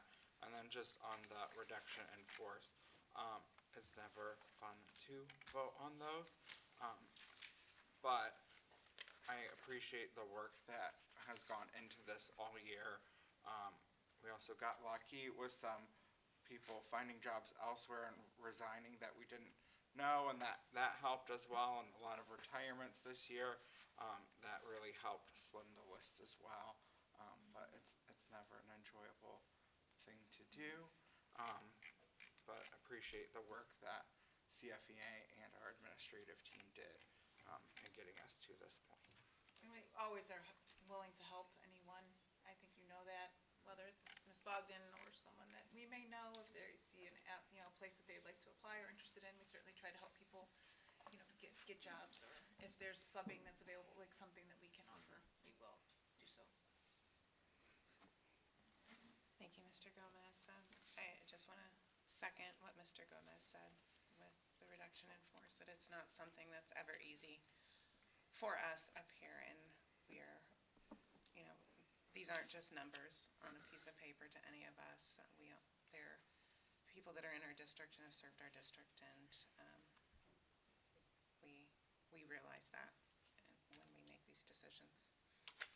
And I also just wanted to comment real quick on the eye care program, and just the feedback and the positive feedback that we've received from the community on this program, and how it's positively impacting our students. And so I'm very excited that we can continue that program in our schools. Yes. Okay, Ms. Stokoe, would you please call the roll? Mr. Harris? Aye. Mrs. Schaefer? Aye. Ms. White? Aye. Ms. Coco? Aye. Mr. Gomez? Aye. Congratulations. That's right. Congratulations.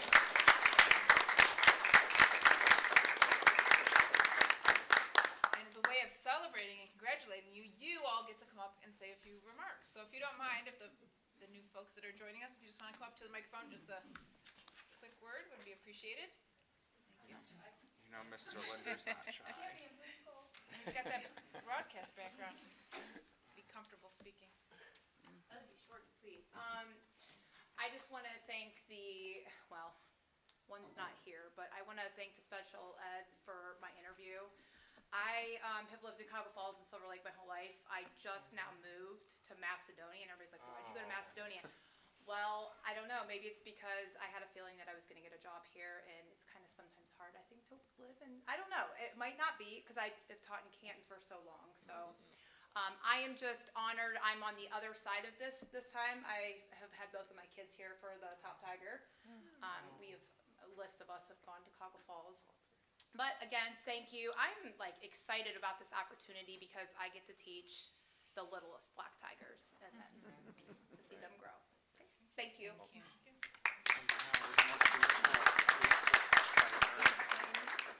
Tiny Top I do Tigers have next a year. public I like speaking, that. but I just want to say thank you so much to everybody who has talked to me so far and has considered me for this position. I had such a fantastic time during my internship here in district, and I always told myself if there was an opportunity, I would try to come back and make that difference again. So thank you all. Looking forward to being part of the team.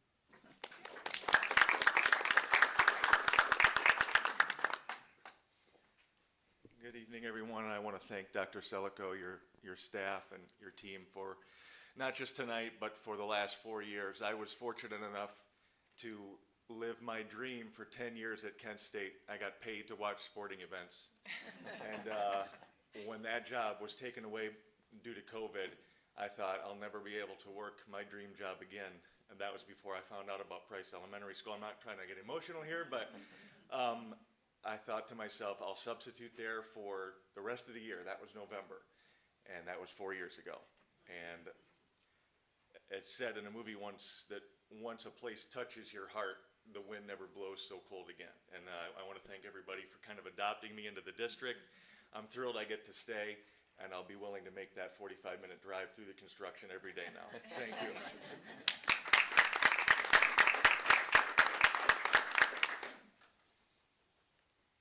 Good evening. I just want to thank you for the opportunity for continuing to serve the children of Cuyahoga Falls. I've been servicing the children here for many years, all over Summit County, but the majority of the time here in Cuyahoga Falls, and for the last 8 years doing itinerant services. So I've been servicing them all over the community in the preschools they're located and daycares that they're located. So it's been a wonderful, wonderful thing, and I was very saddened to think that I wouldn't be able to do what I love to do. And so I am very grateful to continue to service the children here. I raised both my daughters here and now my grandchildren, and I was so happy to see some of my former students here getting their awards tonight. It was really great. And so I'm happy about this opportunity, and looking forward to checking out the new curriculum for preschool. Very happy to hear Orton Gillingham is going to be part of the district. Wonderful program. And just want to thank you again for the opportunity. Thank you.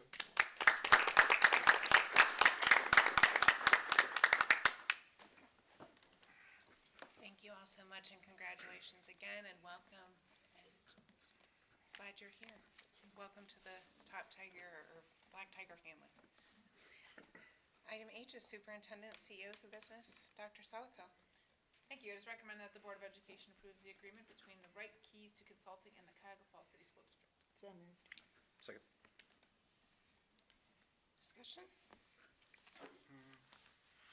I'll be voting against this. I think the only reason we're having the retreat the board is having the retreat the day they're having it is because this person is available that day. It's not because the board is necessarily available that day. I know that there's at least 2 other board members I've spoken to that have had some issues with this particular facilitator at some point in time. I don't think she has produced the results we've asked to, at least in our last retreat, and I don't think that we should be using her again. I also didn't agree to this date personally, and I don't agree to this facilitator. I think it's not a good use of $3,000 at a time that we're trying to cut costs. I think it's an opportunity for the board to lead by example, and I think it's a waste of money. And I respect whatever the decision of the board is if they approve this, but if this retreat goes forward, I will not be attending.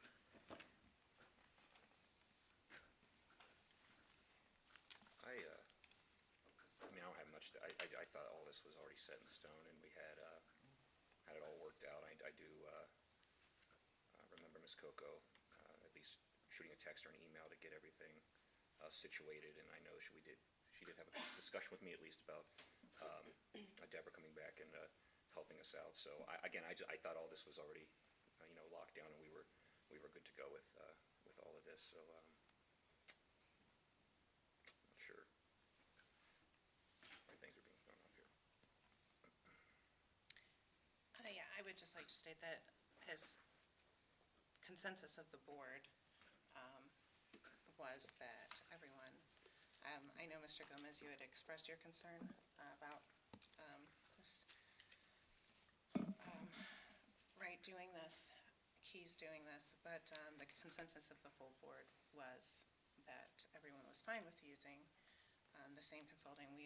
She knows the board. We've done 2 retreats with her in the past, and it was important to get this done before we enter into not only our work session that's coming up in the month after this, along with a lot of, as we know, very difficult decisions that it's important as a board we're able to function and kind of regroup and go into that at our full working capacity together as a board. So I will be disappointed if you choose not to attend, Mr. Gomez, but I would like if all of us are there if we vote for this contract. Have we had a meeting after graduation, Wednesday after graduation?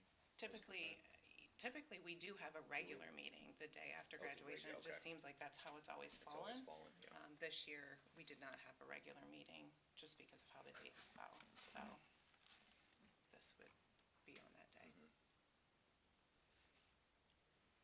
Well, I'd like to discuss what some of the proposed topics are. Strategic plan alignment / focus areas. The board hasn't even adopted the strategic plan, so how are we gonna talk about aligning ourselves to a strategic plan that we don't even have finalized yet? The second one is difficult decision-making processes. How do we govern? Well, every board member makes their decisions in their own way, so I don't know what the goal of that is, other than for perhaps someone to try to influence how we make our decisions. And then board norms revisit, I don't know what that is. And then board leadership cohesion. I'm not sure that we have difficulties in terms of being a cohesive board, other than the fact that sometimes I disagree with people, and I think that makes folks uncomfortable.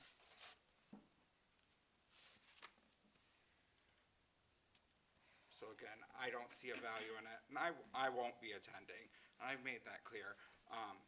But if the board chooses to go, I respect if the board votes yes.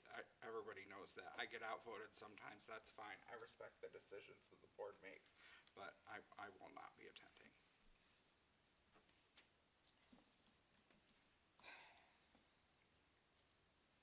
Well, I wasn't sure of some of the topics either when I was okay with the person and the time, but some of the topics I think we all work so well together. Do we really need to set board norms and go through all that again? I don't think we do.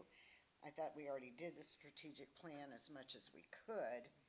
I'd rather have us meet to talk about the buildings and what we're doing there and so on than other things. I'm willing to participate, I always have, but I think we work well, whether you sometimes vote no, or I do, or somebody else does. I think we still, respect one another, and I think we work really well together, so I don't know.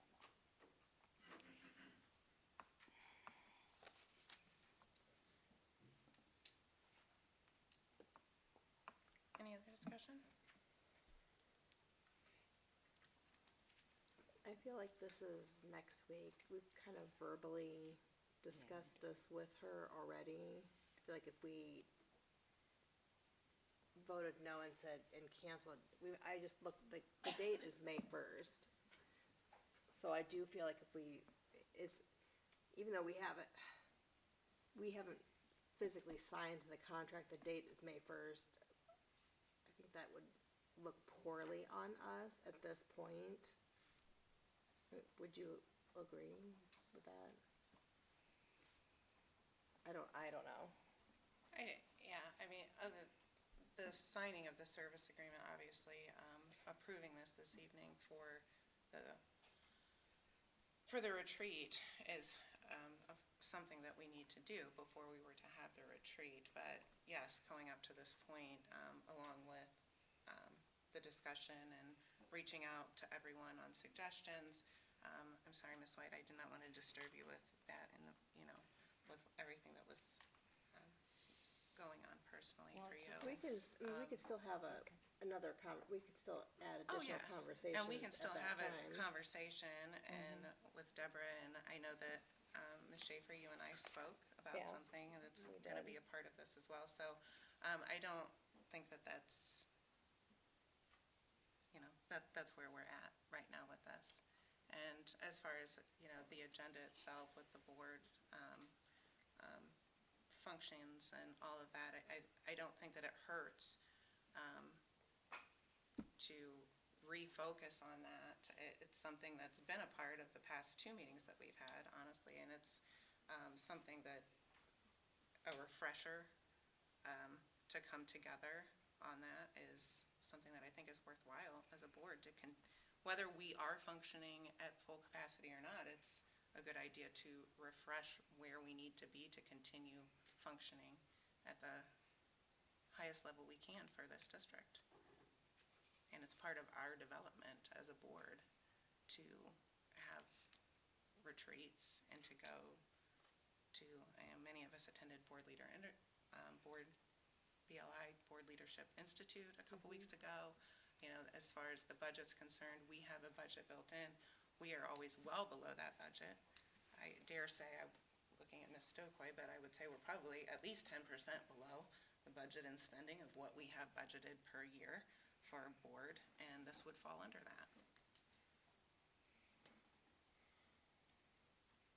Once we do capital conference, or probably not. Because they just have open, the way they do the budgeting for us is they just have open POs on us anytime we spend on it. So I bet once we hit capital conference, we're probably closer to that if we actually ran the numbers. Because they actually just keep open POs on every board member. Anytime there's like travel reimbursement, or we go to a conference, they just run it. So I bet we get pretty close to that 20,000. In the purchase orders, yes, just depending on what is actually done throughout the year, that purchase order would get closed if you didn't spend it all, just like all of our other ones. That would go back in as, you know, to the budget if needed, in that case. But we do have a number of different areas where we have open POs that is, holds the money in a sense before it's spent.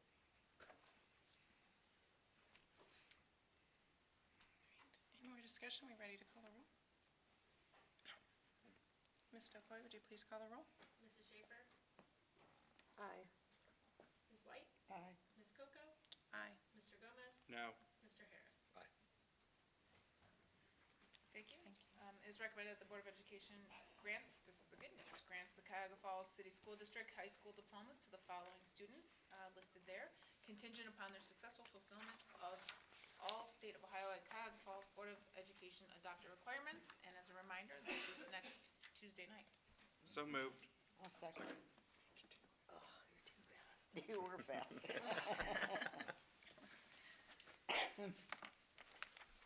I would just like to comment, congratulations to all of our students that have worked so hard to get to where they're going to be on that stage and crossing that stage on Tuesday. And every single one, we're looking forward to celebrating. Close to 300 on the list this year, so it's a good cohort. And then just remind administration, as we always ask every year, just an analysis of those who don't make it across the stage, the key factors that contributed to that we always ask for. If we could get that in the next few weeks as well, please. I'm looking at Mr. Smith. Thank He you. will get it to me.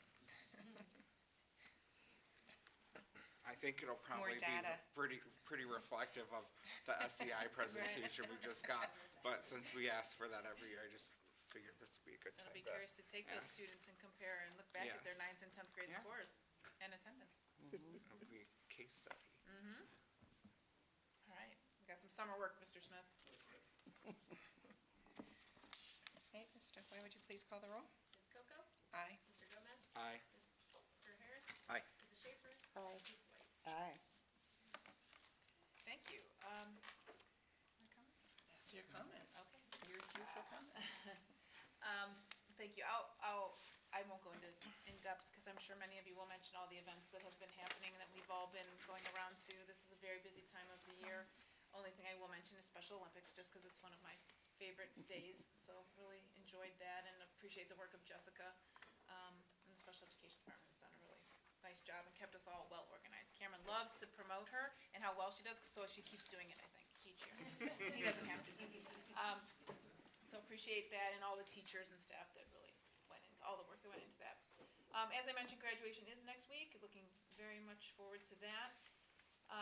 Last week was Staff Appreciation Week, so I want to thank all of the members of our team, our administrators, our classified staff, our certified staff, all of those that really make such a difference day in and day out, and just really appreciative of the working relationship we have. And my friend Miss Carlisle in the back and our other union leaders, we work really, really well together, and I think we all pride ourselves on that. And so just thankful to all of them. I want to also thank, a shout out to Dairy Queen. We did spoil our staff a little bit. We delivered, the administrators went over and we each picked different buildings and delivered dilly bars to all of them, but they were donated. We were going to purchase them, but they said we will donate them.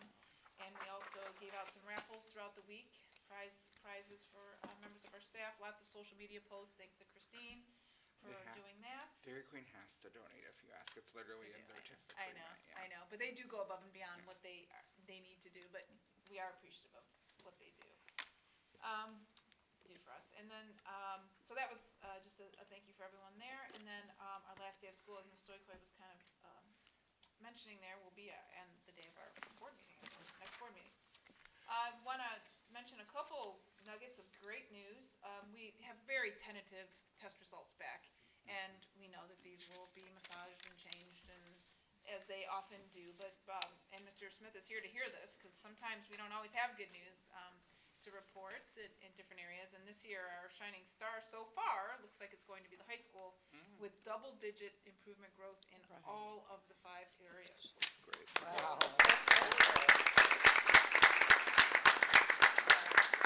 If it sticks, it's quite an accomplishment, ranging from 11% to 16% growth in all 5 of those. So we're really, really excited for that, and hopefully, as I mentioned, that it sticks. So our hard work is paying off. The decisions we're making, the leadership we have, and the direction that they're taking us has really been a team effort here, and really appreciative to everybody who's been a part of that. Lastly, I just want to mention a little bit of advocacy here that we've been doing. We're public education in a nutshell is really under attack. I think we all know that, and are feeling it. And those of us that are in public education, we are still fighting the fight on the Ohio House budget bill. There's still time that there are some things that are being proposed that will really be detrimental to us as a district, and not just our district, but across the state. And there are some arbitrary things being introduced, things that people didn't see coming, whether it was the House or the Senate, that are being thrown at us. One is that this property tax relief, some of you may have heard it, that it is the goal of our Congress to put money back. Not that I'm, sad about that. If they want to give me back some property tax money, I will be glad to take it, but not on the backs of public education. And what they're saying in giving us true tax relief really is not. All it is going to do is recycle that money. They might present or give a one-time, tax relief that they're calling it to taxpayers, but only to turn around and have school districts have to go out and ask for money over and over again. One of my colleagues just passed in his district, a levy, and it was supposed to last them 7 years. If the budget doesn't go through and they implement this 30% cap, and I'll talk about that in a moment, they will literally have to go on the ballot the next year. And they were just passed this levy, and they'll have to do it again. It's a district that struggles to pass levies. So what I'm talking about, this arbitrary cap on our cash reserves, so our carryover each year cannot exceed 30%. Well, one of our neighboring districts has a carryover of 67%. And that money, that difference there, will be taken, that 37%, and put back in a form of tax relief to taxpayers. And what is that going to do to that district? I think we all know. That's going to put them on the ballot. That's going to take all the money that the taxpayers agreed to pay and supported the schools and put it back, the onus back on the district to yet, again, that's when I say recycle the money, you're gonna get it back only for us to come back and say, we need more money. So it's just undermining the Fair School Funding plan that has been out there and that has proven to work fairly well. Certainly not a complete fix, and we didn't necessarily benefit greatly as we'd like to have, but our peers around the state and our other public districts have benefited from that. So they're unfairly targeting our schools, they're applying restrictions only to public schools, not to other private or charters, and then also other government entities. They are trying to recoup their money and give a tax levy on the backs of public schools. So we're asking people to stand up to to changes in House Bill 96 that undo the progress that we have made in school funding, and there are ways in which you can oppose these restrictions, support local control of your Cuyahoga Falls and Silver Lake voters, and advocate for the full implementation of the Fair School Funding Program. We have been talking with our legislators. We have been working very hard as a group of superintendents, and also I've had some conversations with our representatives here. We have State Representative Bill Romer, we have Representative Derek Hall, State Senator Casey Weinstein, and State Senator Christina Rogner. So any people who are listening or feel so implored to do, please reach out to them and let them know how important fair school funding is, and that this surplus of 30% will cripple districts around the state. And I will be happy if anyone has any questions or needs further information on any of that. Ms. Stoikoy is well versed in that. Both of us will be happy to help people advocate for our public schools. That's it, thank you. Thank you. Thank you very much. Item I is board business. First up is our resolution for the Cuyahoga Falls City School District. It is recommended that the Board of Education approves the resolution to reemploy an STRS retiree for the Cuyahoga Falls City School District. So moved. Second. Discussion? Ms. Stokoe, please call the roll. Mr. Gomez? Aye. Mr. Harris? Aye. Mrs. Schaefer? Aye. Ms. White? Aye. Ms. Coco? Aye. Item 2 is employee contract, Cuyahoga Falls City School District. It is recommended that the Board of Education approves the contract to reemploy an STRS retiree for the Cuyahoga Falls City School District. So moved. Second. Discussion? Ms. Stokoe, please call the roll. Mr. Harris? Aye. Mrs. Schaefer? Aye. Ms. White? Aye. Ms. Coco? Aye. Mr. Gomez? Aye. Congratulations.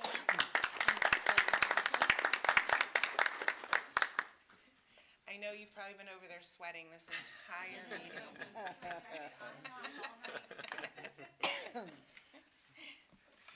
Next up is our change order for Hammond. It is recommended that the Board of Education approves the change order from Hammond for the 6 through 12 campus. So moved. Second. Yes. If I may, Ms. Coco, so as you can see, our members from TDA and Hammond are here this evening. Anytime there's a change order that is in excess, I believe it's $100,000. Yes. And that's where we're at. We need board approval, and so you have a resolution here this evening. I thought that it would be warranted that you get an explanation of what the change order is for, and so as a result, the gentleman here, I don't know who would like to speak on behalf of, maybe talk about what the change order is, if you can come to the microphone. Any one of you can draw straws? Any one of you fine gentlemen that would like to come speak.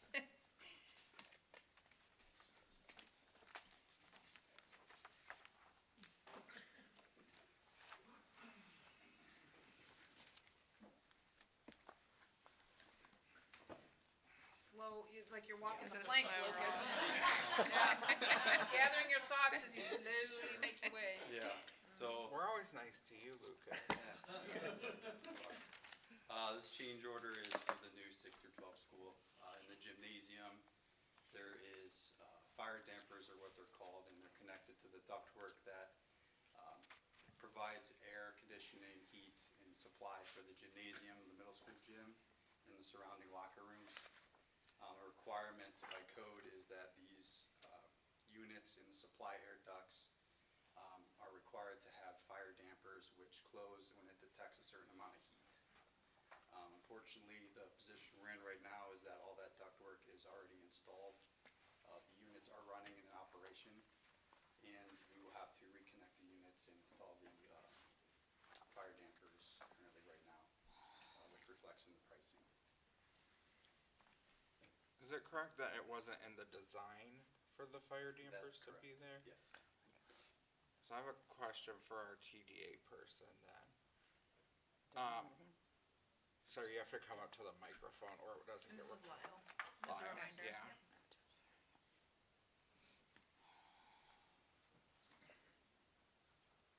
Cause you do this more than we do.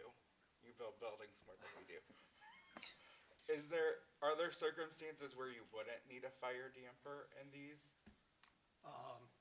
No, typically when there are duct penetrations through a firewall, we do need a fire damper. Okay. Yeah. Thank you. So that was, There's an oversight in the drawings, I think There was that's an fair to say. oversight on the drawings, yes. So I missed one meeting. I had it for you, It's- Mrs. White. I was there representing on your behalf. I know. Yeah, Yeah. I gave him a I'm hard just- time as. It's Okay. unfortunate What else that it got this far without being Yeah, noticed. it is. on it. If we'd have found this, if it had been noticed and brought to our attention much earlier, it would have been much less costly to make the change to get them in. But now we have to tear out work that's already done, and so it's much more costly. So this was an oversight in the drawings and then just continued to be something that was Yeah, it's something that it absolutely not must be recognized done. by other people along the way until we got to this Yeah. point. The as well. company recognized it while Right. they were doing the work for the ducks, is that correct, or? I'm sorry? What work were they doing? The people who recognized that there was a mistake, were the people that were installing the ductwork, or what? Yeah, the HVAC contractors, the masons, anybody that touches that work might have brought it to our attention. It finally was brought to our attention when Hammond was doing a kind of a checklist for final inspection. Well, they build off the most recent designs. We read that every 2 weeks. Make sure you're building off the most recent design. It's in there every 2 weeks in the reports we get. I would tell you that the area that this is located in translates the sequence in which we're building the building. So this happens in what we identify as Building 3, and so we were bringing these systems online, and I would tell you that those QC checks happen in that location, and that's what spurred the discussion. It is unfortunate, the timing of it. We always talk about maximizing the investment in your facilities, and if we could explore other options, we would have done so. In most other instances, when we've had large change orders, we've been able to explore other options, and we've been able to reduce the cost with an acceptable solution. And in this instance, it's a life safety component. It's an unavoidable challenge, we're coming in the home stretch here, it's not exactly what we want to be doing, but, Because the fire will just spread through the whole building. yeah, and it will limit that, that's the whole intent. It is a life safety component, so. I think with it, yeah. Thank you. It's just Yes. frustrating, very frustrating, that this should have been planned for. And just for the board's sake and those that are listening, and we will, at the end, there's a process, I just want to remind the board, there's a process that we will sit with our OFCC representative Dennis and TDA Hammond perhaps at the table, whoever's at the table, to go through all the omissions and errors and try to recover and have some conversations about what that will look like. So just want people to know that we will be advocating on behalf of some of the things that, obviously, it's a $137 million project. Things are going to go wrong and there are going to be mistakes, but these are, some of them are big ones and we need to address those. So just want to assure you that we'll be doing that. Thank you. Thank you. Thanks, Lyle. Thank you, Jeff and Lucas. Ms. Stokoe, please call the roll.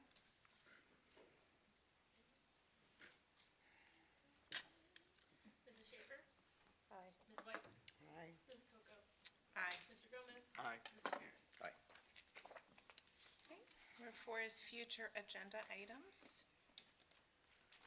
I did want to bring up the evaluations for Dr. Selico and Stokoe for the treasurer and superintendent evaluations. Those are typically given in July, so we will need to plan executive sessions to, for us as a board, to do those and then to give them to Dr. Selico and Mrs. Stokoe. So I was thinking, we have 3 meetings in July, and then, I'm sorry, in June. Sorry, my calendar scrolled too fast on my phone. 3 meetings in June, and then we could deliver the beginning of July. I didn't know if adding executive sessions, if it would work for everybody on the 4th, on the first 2 meetings. I know the one is a work session. If you were okay with adding executive sessions to both of those for us to do a review of each, for us to do what we need to do I'm fine. in June? Yeah, it works for me. On which one? The The work session? first First and and the It would be the work first and second meetings in June, and then our 3rd meeting in June and the 1st in July, we could split up and do their, like, actually do their evaluations, those two. So would you meet to talk about one, meet to talk about one, give one, give one? Got it. Is everyone good with I that? know you're on vacation for one of them, Dr. Salko. I'm on. We Are you just on won't do it vacation? that Yeah, time. the 18th, I'm not here. That's why I was Okay, whispering so that's our to Ms. work Stoykoy, because session. I know she's out one of the meetings. Okay. We'll figure that out. Yes, we can figure out which one works best for each. We're agreeable. We can swap We'll make spots as that. necessary, so, okay. I just wanted to bring that up and make sure that we had that on our radar as we head into our summer.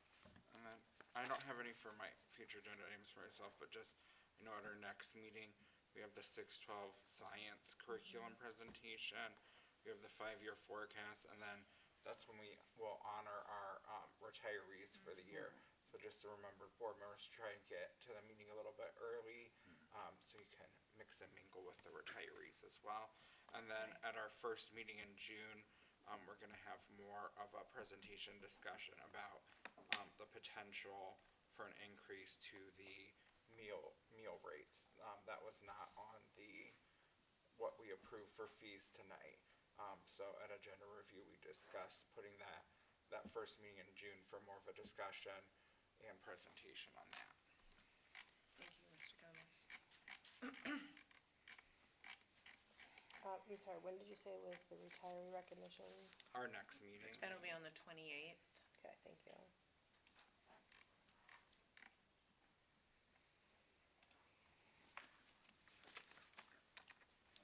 Anyone else have anything to add right now? I'm just looking up, I don't see anything else. I do see something here. I thought there was something, I just couldn't remember what it was. On June 11th, we have a 6th through 12th grade campus update. I thought I would spend some time reviewing if the board would like that. We said we were gonna do that at the June work session. Are you not at that? She just said Oh, the what? 18th is a when work she's session? gone. Yeah, Yeah, we'll have to figure that out. okay. Mr. Jones has it on the 11th agenda, doesn't mean, he might have just put it as a placeholder so we don't forget it.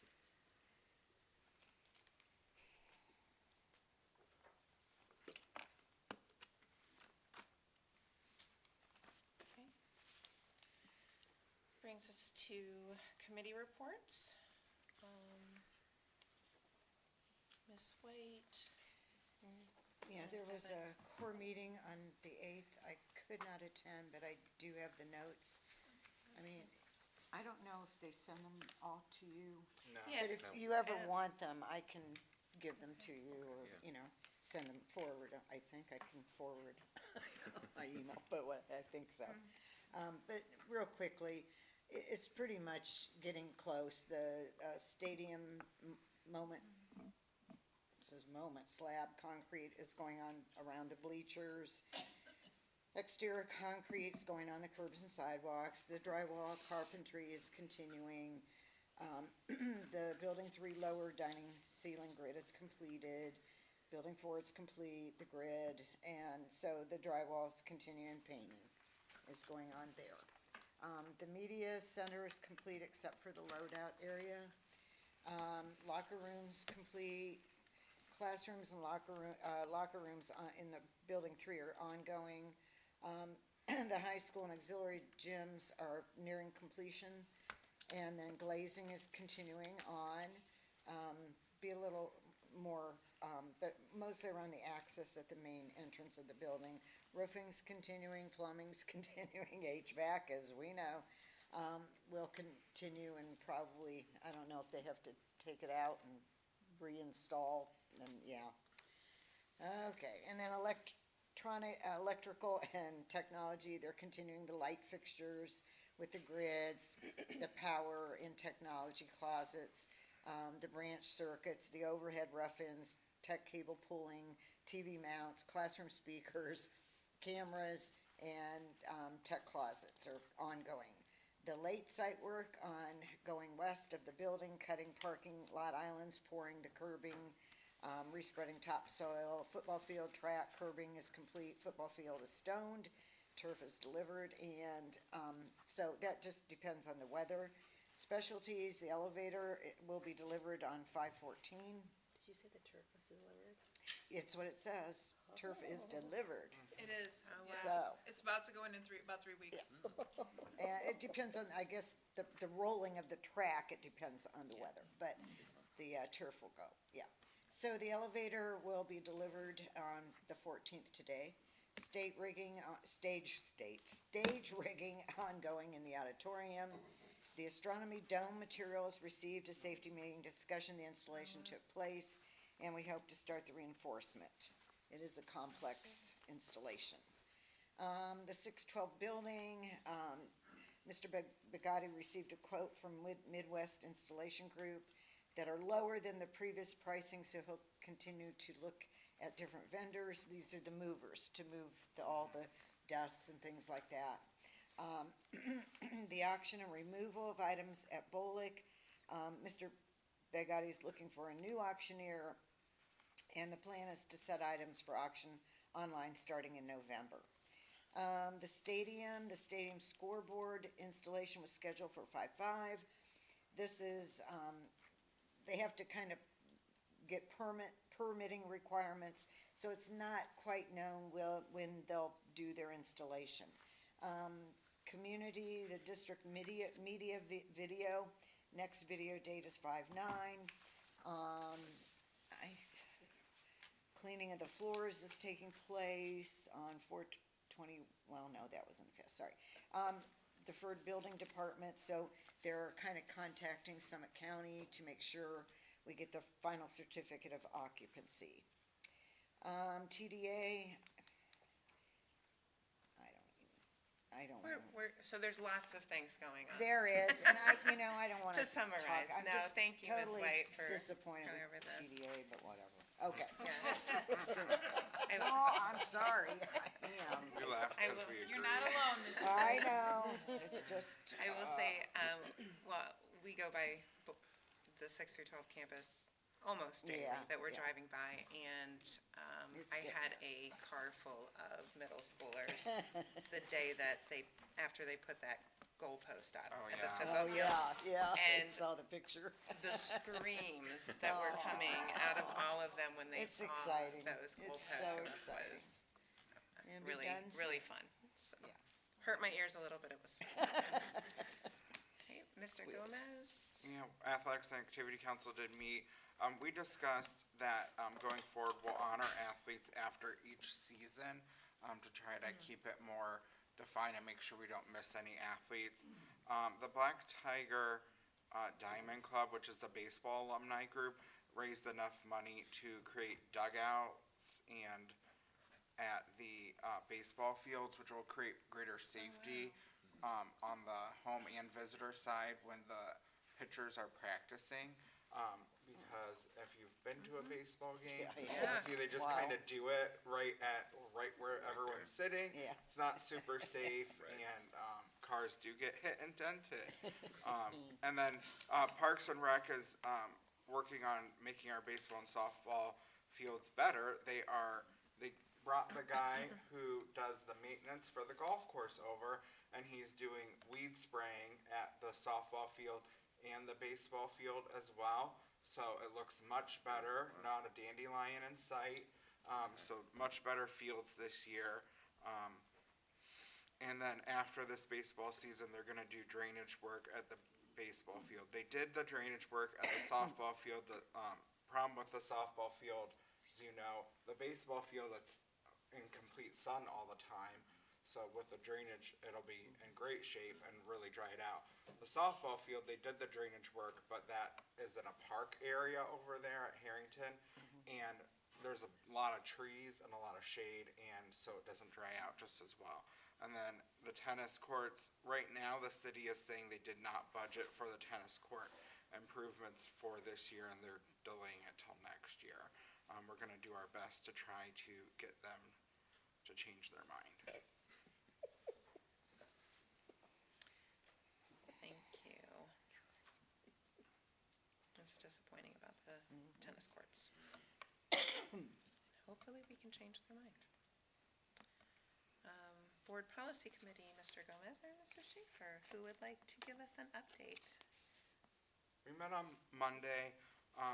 Most of the policies we discussed were things that we wanted to change on a local level. So you'll see those coming at the next meeting. And we'll discuss them more at that time. Awesome, thank you. Business and Alliance, Mr. Hare? I was unable to make it, as was Ms. Schaefer, so I will pivot to Dr. This is the one I always love to try to make, it's Joshua's, but I had to work. It was the brunch. Something came up for work, so Dr. Selico, you wanted to provide a quick update? Just very brief. We had a great breakfast. It was really cool. The kids were able to talk with the business partners, and they were asking them some questions. There were 2 future entrepreneurs. Actually, one really is one right now with her cake pop business. So people were scanning her Instagram and soliciting some sales there. And it was actually a really nice breakfast. They did a great job, and we got to hear from all the students. So it's a very nice way to end our year with our Business Alliance partners. Awesome. Wellness Committee, when do you meet again? Don't meet till Your next district No, wellness? next year. Next year? Oh. Next school year. Then I will stop asking you for a while. Finance Advisory, we meet next week.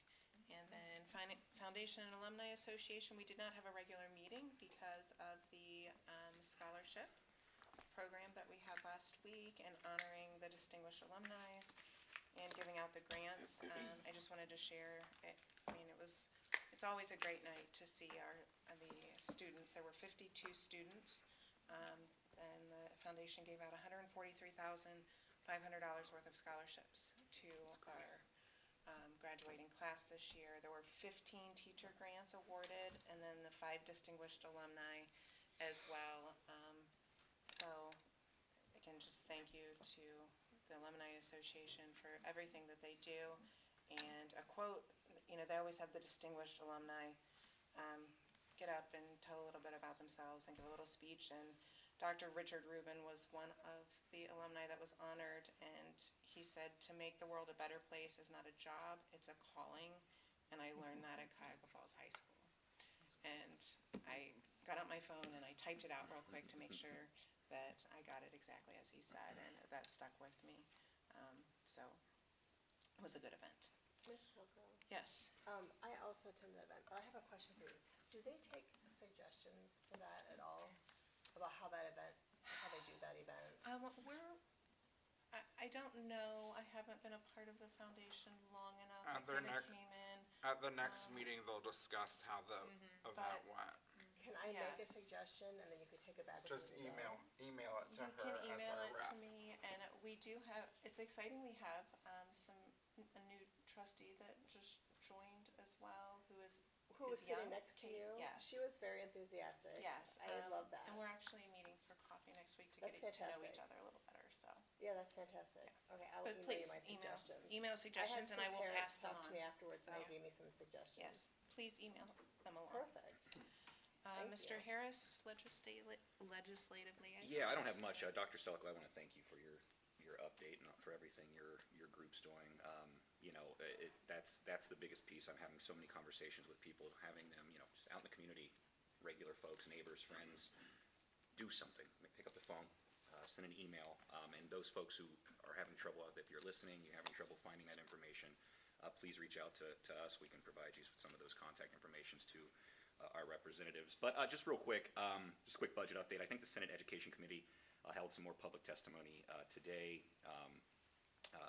Quick update, House Bill 57 passed. It was a bipartisan bill to require schools supplying overdose reversal drugs for emergencies to develop policies around those.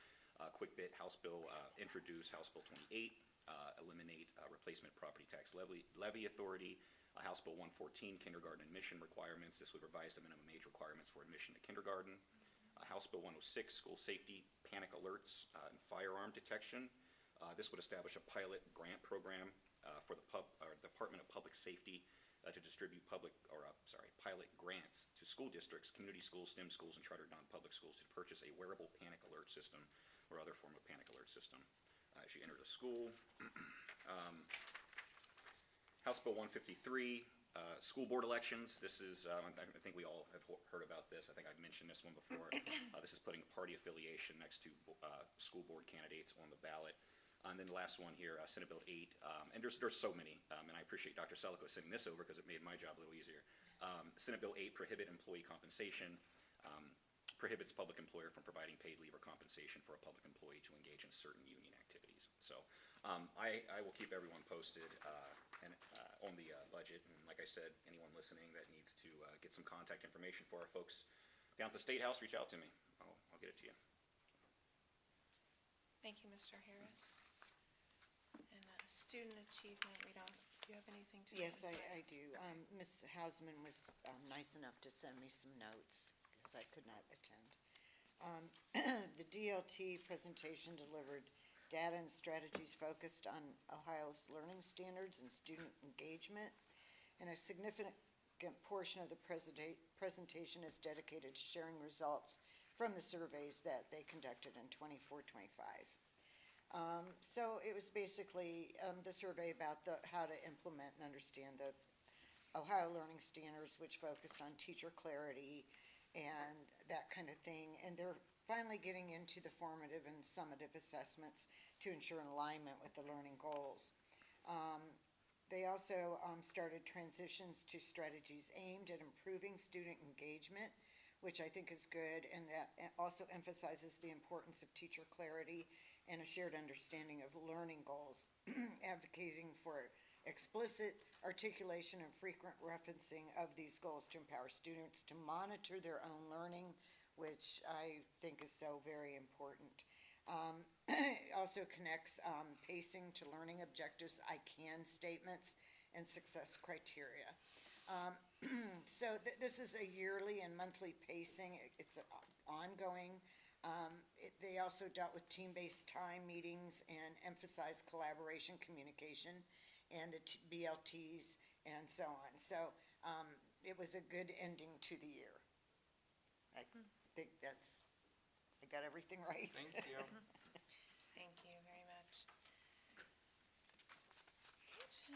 Number 6 is comments, and Ms. White has requested to go last, so I'm going to go, and then we'll go down the list. I don't have a lot of comments tonight. I know that there's been a lot of different events that we have all attended over the past couple weeks.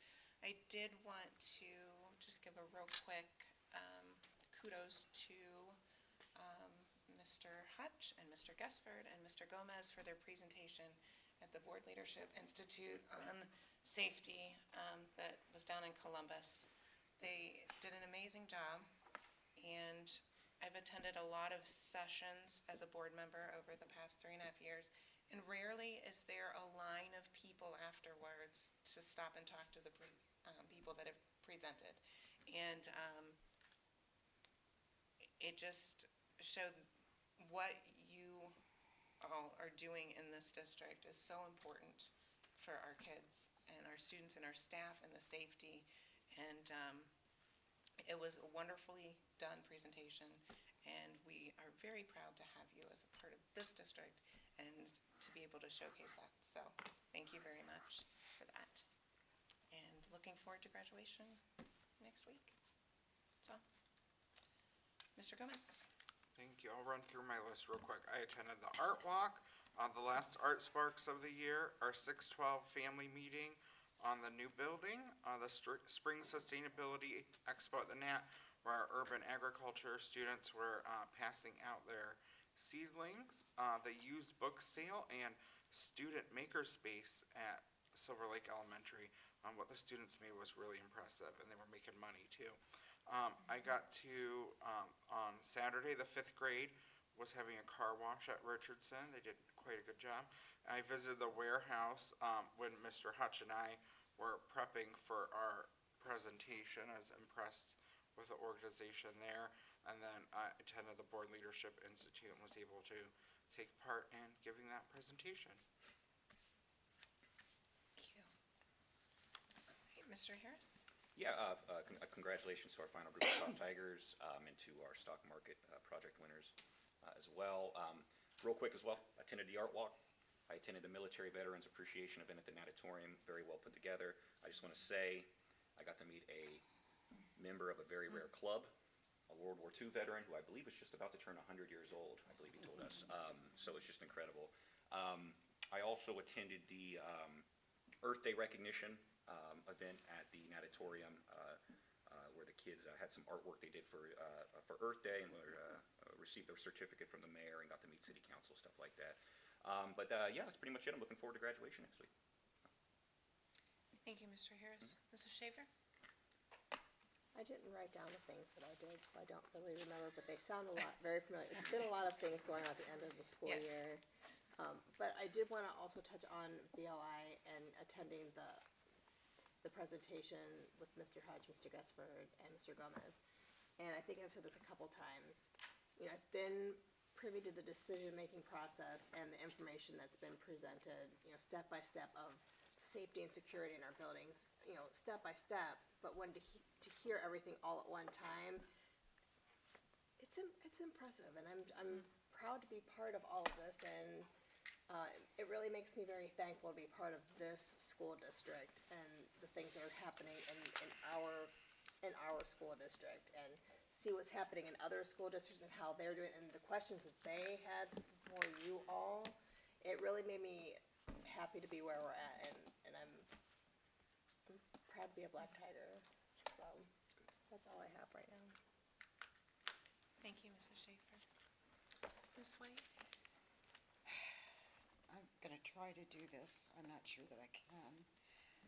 One of our teachers, Joe McGarvey, passed away. And she taught at Silver Lake for years, and she also was an actress, very renowned, weather vane. And any rate, just condolences to her family and friends. She was a friend of mine too, so just, that's why I went to go last, because I wasn't sure I could do it. That's all I have. Thank you, Ms. White. Item J is executive session pursuant to Ohio Revised Code Section 121.22 G1 and Ohio Revised Code Section 121.22 G2. It is hereby moved that the board adjourn to executive session to consider the employment of a public official, employee or official, and to consider the purchase of property for public purposes, the sale of property at competitive bidding, or the sale or other disposition of unneeded, obsolete, or unfit for use property. Second. You beat me. Ms. Stokely, please call the roll. Ms. White? Aye. Ms. Coco? Aye. Mr. Gomez? Aye. Mr. Harris? Aye. Mrs. Schaefer? Aye. Entering executive session at